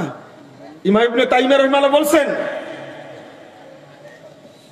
ইন্না দুআতাল বিদায়, বেদাতের দিকে যে আহ্বান জানায়, লা তুকবালু শাহাদাতুহুম, তাদের সাক্ষ্য গ্রহণযোগ্য নয়, ওয়ালা ইউসাল্লা খালফাহুম, তাদের পিছনে সালাত জায়েজ নয়। তারপরে বলছেন ওয়ালা ইউখাযুল ইলমু, তাদের কাছ থেকে ইলম গ্রহণ করা যাবে না। তারপরে বলছে ওয়ালা ইউনাকাহুন, তাদের সাথে বিবাহ দেওয়া যাবে না। হাদিহি উকুবাতুল লাহুম, এটা তাদের শাস্তি। হাত্তা ইয়ানতাহু, যতক্ষণ বেদাত ত্যাগ না করবে ততক্ষণ এই শাস্তি পেতেই থাকবে। কথা বুঝতে পারছেন স্পষ্টভাবে? এত কওল আছে বেদাতের সম্পর্কে, আমার অন্য জায়গায় বক্তব্য আছে, আপনারা বক্তব্য শুনে নেবেন। বন্ধুরা আমার, আপনাদের প্রতি অনুরোধ থাকবে একটা বিষয়, সেটা হলো এখন সুন্নাতকে আঁকড়ে ধরার যুগ, বেদাতকে বর্জন করার যুগ। সুন্নাতকে আঁকড়ে ধরতে গিয়ে যদি মামলার শিকার হন, যদি অপমানের শিকার হন, যদি লাঞ্ছনার শিকার হন, তাহলে কি সুন্নাত মানা বাদ দিবেন? না। রাসূলুল্লাহ সাল্লাল্লাহু আলাইহি ওয়াসাল্লাম বলছেন, 10494 নম্বর হাদিস, 394 নম্বর হাদিস তাবরানী কাবিরের মধ্যে এসেছে, ইন্না মিন ওয়ারাইকুম জামানা সাবরিন, আল্লাহ রাসূল বলছেন তোমাদের পরে আসবে একটি ধৈর্যের যুগ। ওই যুগে কেউ সুন্নাতকে ধরে রাখতে পারবে না। লিল মুতামাসসিকি ফীহি, যে ব্যক্তি ওই যুগে সুন্নাতকে শক্ত করে ধরে রাখবে, ফালাহু আজরু 50 শাহীদা, ওই ব্যক্তির জন্য 50 জন শহীদের মর্যাদা রয়েছে। আল্লাহু আকবার। ওমর রাদিয়াল্লাহু আনহু বলছেন, আল্লাহ রাসূল আমিননা মিনহুম, এই 50 জন শহীদ কি আমাদের যুগের না তাদের যুগের? আল্লাহ রাসূল বলছেন, লা বাল মিনকুম, আরে তোমাদের যুগে শহীদ হওয়া 50 জন শহীদের মর্যাদা লাভ করবে। আমাকে জেএমবি বলুক, আমার উপর মামলা দিক, আমার উপর অত্যাচার করুক, আমাকে দৈহিক ভাবে শারীরিক ভাবে লাঞ্ছিত করা হোক, আমার উপর মারপিট করা হোক, যারা সুন্নাত মানার কারণে রাসূলের জীবনের, রাসূলের অনুসরণ করার কারণে অপমানিত হয়েছেন, জান্নাতে আমি তাদের সাথে থাকবো ইনশাআল্লাহ। রাসূল সাল্লাল্লাহু আলাইহি ওয়াসাল্লাম বলছেন, মান তাওয়াদা লিল্লাহ রাফাহু, যে ব্যক্তি আল্লাহর জন্য অপমানিত হয়, আল্লাহ তার মর্যাদাকে বৃদ্ধি করে দেন। অতএব সুন্নাতকে ছাড়তে রাজি নয়। যে সুন্নাত মেনে সাহাবা কেরাম জান্নাতের পথে চলেছেন, ওই সুন্নাতই কোরআন হাদিসের মধ্যে আছে। আমিও ওই সুন্নাহ মেনে রাসূল সাল্লাল্লাহু আলাইহি ওয়াসাল্লাম এবং সাহাবা কেরামের সাথে জান্নাতে থাকতে চাই। আহলে হাদিসদেরকে ভয় দেখে কোনো লাভ নেই, কারণ এই পথ বহু আগে অতিক্রম করেছে। আলহামদুলিল্লাহ, আপনাদের অনুরোধ করব সুন্নাতকে প্রচার করুন, বেদাত সম্পর্কে মানুষকে সচেতন করুন। ইনশাআল্লাহ এই দেশের মানুষ এক সময় এই বেদাত এবং শিরিক বর্জন করবে এবং তাওহীদ এবং সুন্নাহকে গ্রহণ করবে। এই দেশটা একদিন কোরআন এবং সহিহ হাদিসের দেশ হিসাবে আল্লাহ কবুল করবেন ইনশাআল্লাহ। আল্লাহ তুমি আমাদেরকে কবুল করো, আল্লাহুম্মা আমিন। বন্ধুরা, আমার কথা আমার শেষ। আপনাদের শেষে আহ্বান জানাবো, আমাদের যে বইগুলো আছে, পত্রিকাগুলো আছে, বিশেষ করে প্রস্তুতের আরকানুল ইসলাম, জাল হাদিসের কবল রাসূল সাল্লাল্লাহু আলাইহি সাল্লাম, এই বইটা, এইগুলো আপনারা মঞ্চ থেকে নিয়ে যাওয়ার চেষ্টা করবেন। আর একটা বিষয় আপনাদের জানাচ্ছি, সেটা হলো আমার ইচ্ছার কথা বলেছি, রাজশাহীতে দারুল হুদা ইসলামী কমপ্লেক্স, এই কমপ্লেক্সের বিষয়ে আপনাদের বলতে চাচ্ছি। আমরা দক্ষ আলেম তৈরি করার মার্কাজ হিসাবে সেটাকে প্রতিষ্ঠা করার চেষ্টা করছি। আপনারা দোয়া করবেন, আল্লাহ যেন কবুল করেন, আল্লাহুম্মা আমিন। আর একটা শেষে আবেদন করবো আপনাদেরকে, এই যে মাদ্রাসা চকপাড়া খানবাড়ি সালাফে মাদ্রাসা ইতিমখানা, এই দায়িত্ব আপনাদের, আপনারা এই দায়িত্ব পালন করবেন, এটাকে সুন্দরভাবে পরিচালনা করার। আল্লাহ যেন তৌফিক দান করে, আল্লাহুম্মা আমিন। আল্লাহ যেন এই মাদ্রাসায় কবুল করেন, আল্লাহুম্মা আমিন। বারাকাল্লাহু ফিকুম। আপনারা দিন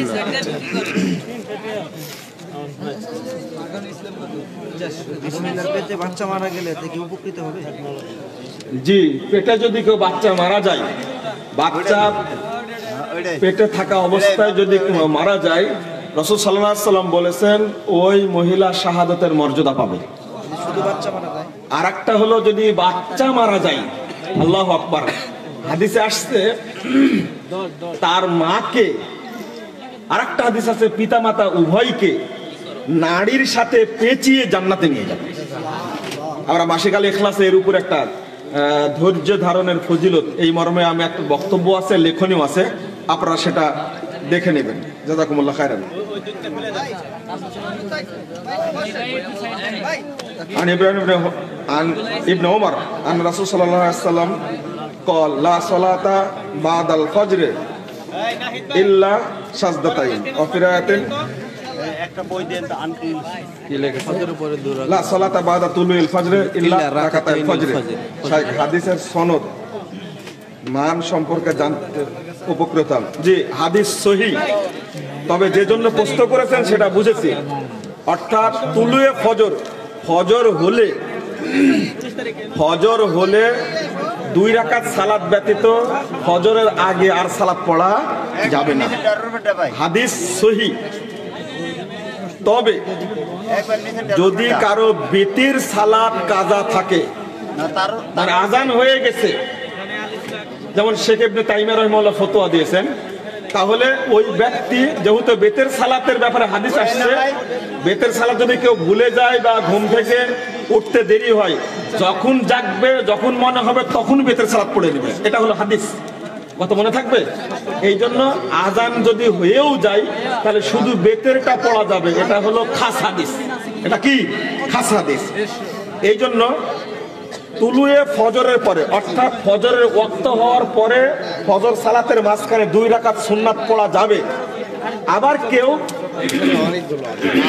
বলেন যে আমরা মানে কি ওটা তাহিয়াতুল ওযু বা তাহিয়াতুল মসজিদ ওই সময় পড়তে পারবো কিনা। যদি কেউ ওই সময় শুধু ফজরের 2 রাকাত সুন্নাত পড়ে, তাহলে তাহিয়াতুল ওযু, তাহিয়াতুল মসজিদের নেকিটাও পেয়ে যাবে, আলহামদুলিল্লাহ। এই সংখ্যাতেই ফতোয়া দিয়েছে আমরা, এই সংখ্যাতেই। এটা একটা ব্যাপার। আর একটা জিনিস, যে ফজরের সালাতের পরে আর সালাত নাই যতক্ষণ পর্যন্ত সূর্য উদিত না হবে, এই হাদিস সহিহ। এই জন্য অধিকাংশ ভাই ফজর সালাত পড়াকালীন জামাত হয়ে যাচ্ছে কিন্তু সুন্নাত পিছনে পড়তেই আছে, এইটা কিন্তু ঠিক না। বরং আপনি জামাতে শরীক হবেন। রাসূলুল্লাহ লা সালাতা ইদা উকিমাতিস সালাহ লা সালাতা ইল্লাল মাকতুবা, যদি একামত হয়ে যায় ফরজ সালাত ছাড়া কোনো সালাত পড়া যাবে না। যদি কেউ আগে সুন্নাত পড়তে না পারে তাহলে ফজরের 2 রাকাত ফরজ পড়ে সাথে সাথে সুন্নাত পড়ে নিতে পারবে। আবু দাউদে হাদিস আসছে 867 নম্বর হাদিস, আপনি ওই হাদিসের আগে সাথে সাথে পড়ে নিতে পারবেন। তবে আপনি সূর্য ওঠার পরেও সুন্নাত পড়ে নিতে পারবেন, কাজা সুন্নাতটা, এরও হাদিস এসেছে। কিন্তু ফজরের আগে জামাত চলাকালীন আপনি সুন্নাত পড়বেন, এটা চলবে না। মসজিদ আল্লাহ আর মসজিদ নবীর ঘর, উক্ত কথা কি ঠিক না? এই কথা ঠিক না।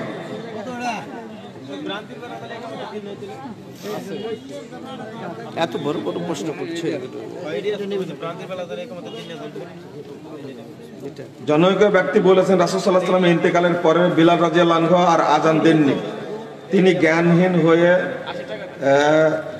হারিয়ে যান। না, এই যে কথাটা বলা হয়েছে এই মর্মে সহিহ কোনো দলিল পাওয়া যায় না। জুমার ফরজ সালাতের পর কত রাকাত সুন্নাত সালাত আদায় করতে হবে? 4 রাকাত নাকি 2 রাকাত? যদি আপনি আগে বলিনি কবলাল জুমা বাদাল জুমা নামের কথাটা প্রচলিত আছে, এই কথাটা ঠিক না। এটা একটা মুনকার হাদিস, ইবনে মাজার মধ্যে আসছে। জুমার পূর্বে যত রাকাত ইচ্ছা 2 রাকাত করে পড়তে পারবেন। জুমার পরে মসজিদে পড়লে 4 রাকাত পড়বেন, 2 4 রাকাত, অথবা একসঙ্গে 4 রাকাত, দুইটাই পড়া যাবে। আর বাড়িতে এসে পড়লে কয় রাকাত? 2 রাকাত। কত মনে থাকবে? এটাই হলো সুন্নাহ।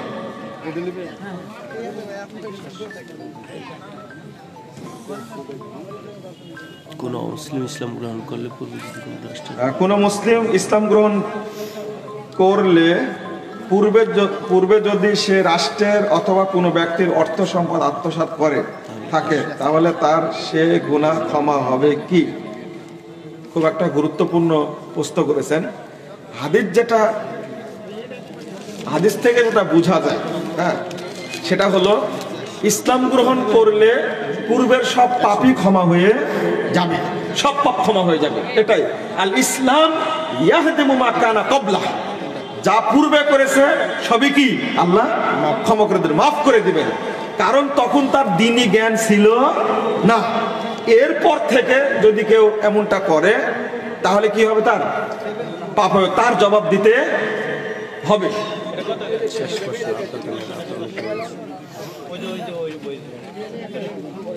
আজকে জুমার দিন আমাদের মসজিদে মুখে কোনো প্রশ্ন চলবে না।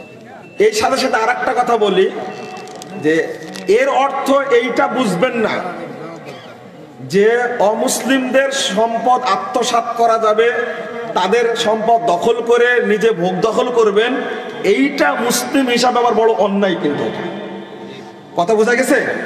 এইটা আবার উল্টা বুঝবেন না, অনেকে উল্টা বুঝে থাকে। ও তো পূর্বের পাপ ক্ষমা পেয়ে গেছে, ইসলাম গ্রহণ করার পরে সব পাপ ক্ষমা হয়ে গেছে। আত্মসাৎ করা তো দূরের কথা, 100টা সন্তান মেরে ফেলেছে তাও আল্লাহ ক্ষমা করে দিয়েছে। কথা বুঝতে পারেননি? আমাদের মসজিদ আজকে নির্মাণ কাজ উদ্বোধন কারণে কিছু অতিথি আমন্ত্রণ করে মসজিদের সভাপতি নির্দেশে তাদের জন্য প্রথম 2 কাতার ছেড়ে দেওয়া হয়েছে। সাধারণ মুসল্লি প্রথম দিকে মসজিদে ঢুকলেও তাদের প্রথম কাতারে বসতে বাধা দেওয়া হয়েছে। না, এইটা ঠিক নয়, হয়তো না জানার কারণে করেছে। আসলে এখন তো অধিকাংশ মানুষ না জানা, অজানা মানুষ।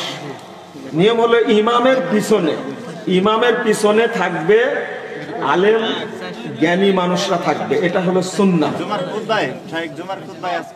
আমার কথা বলতে দেন আগে। ইমামের পিছনে থাকবে কারা? যারা শরীয়ত সম্পর্কে অভিজ্ঞ তারা থাকবে শুধু ইমামের পিছনে, আর বাকি জায়গাগুলো সবার জন্য কি আম। আরেকটা জিনিস হলো একজনকে তুলে দিয়ে আরেকজনকে বসানো, এটা শরীয়তে পুরোটা নিষিদ্ধ, এটা করা যাবে না। একান্তই কোনো প্রয়োজনে যদি কথা বলার জন্য কাউকে আহ্বান করা হয় তাহলে তার জন্য জায়গা করে দিতে হবে। কথা বোঝা গেছে? আমরা মসজিদে যখন ঢুকি তখন দেখা যায় মসজিদ ফুল হয়ে থাকে। আজকেও আলামিন মসজিদে ঢুকেছি, মসজিদ ফুল হয়ে আছে, তখন আমাদেরকে ঢুকতে হয় সেখানে। যদি এই ধরনের কোনো প্রয়োজন থাকে কথা বলার, তাহলে ওই ব্যক্তিকে সালাতের পর এগিয়ে দিবে, এটাই হলো কি উচিত। জাযাকুমুল্লাহ খায়রান। ঠিক আছে, আপনাদের সাথে অনেক কথা হলো না, আর মৌখিক প্রশ্ন করলে বিশৃঙ্খলা হবে।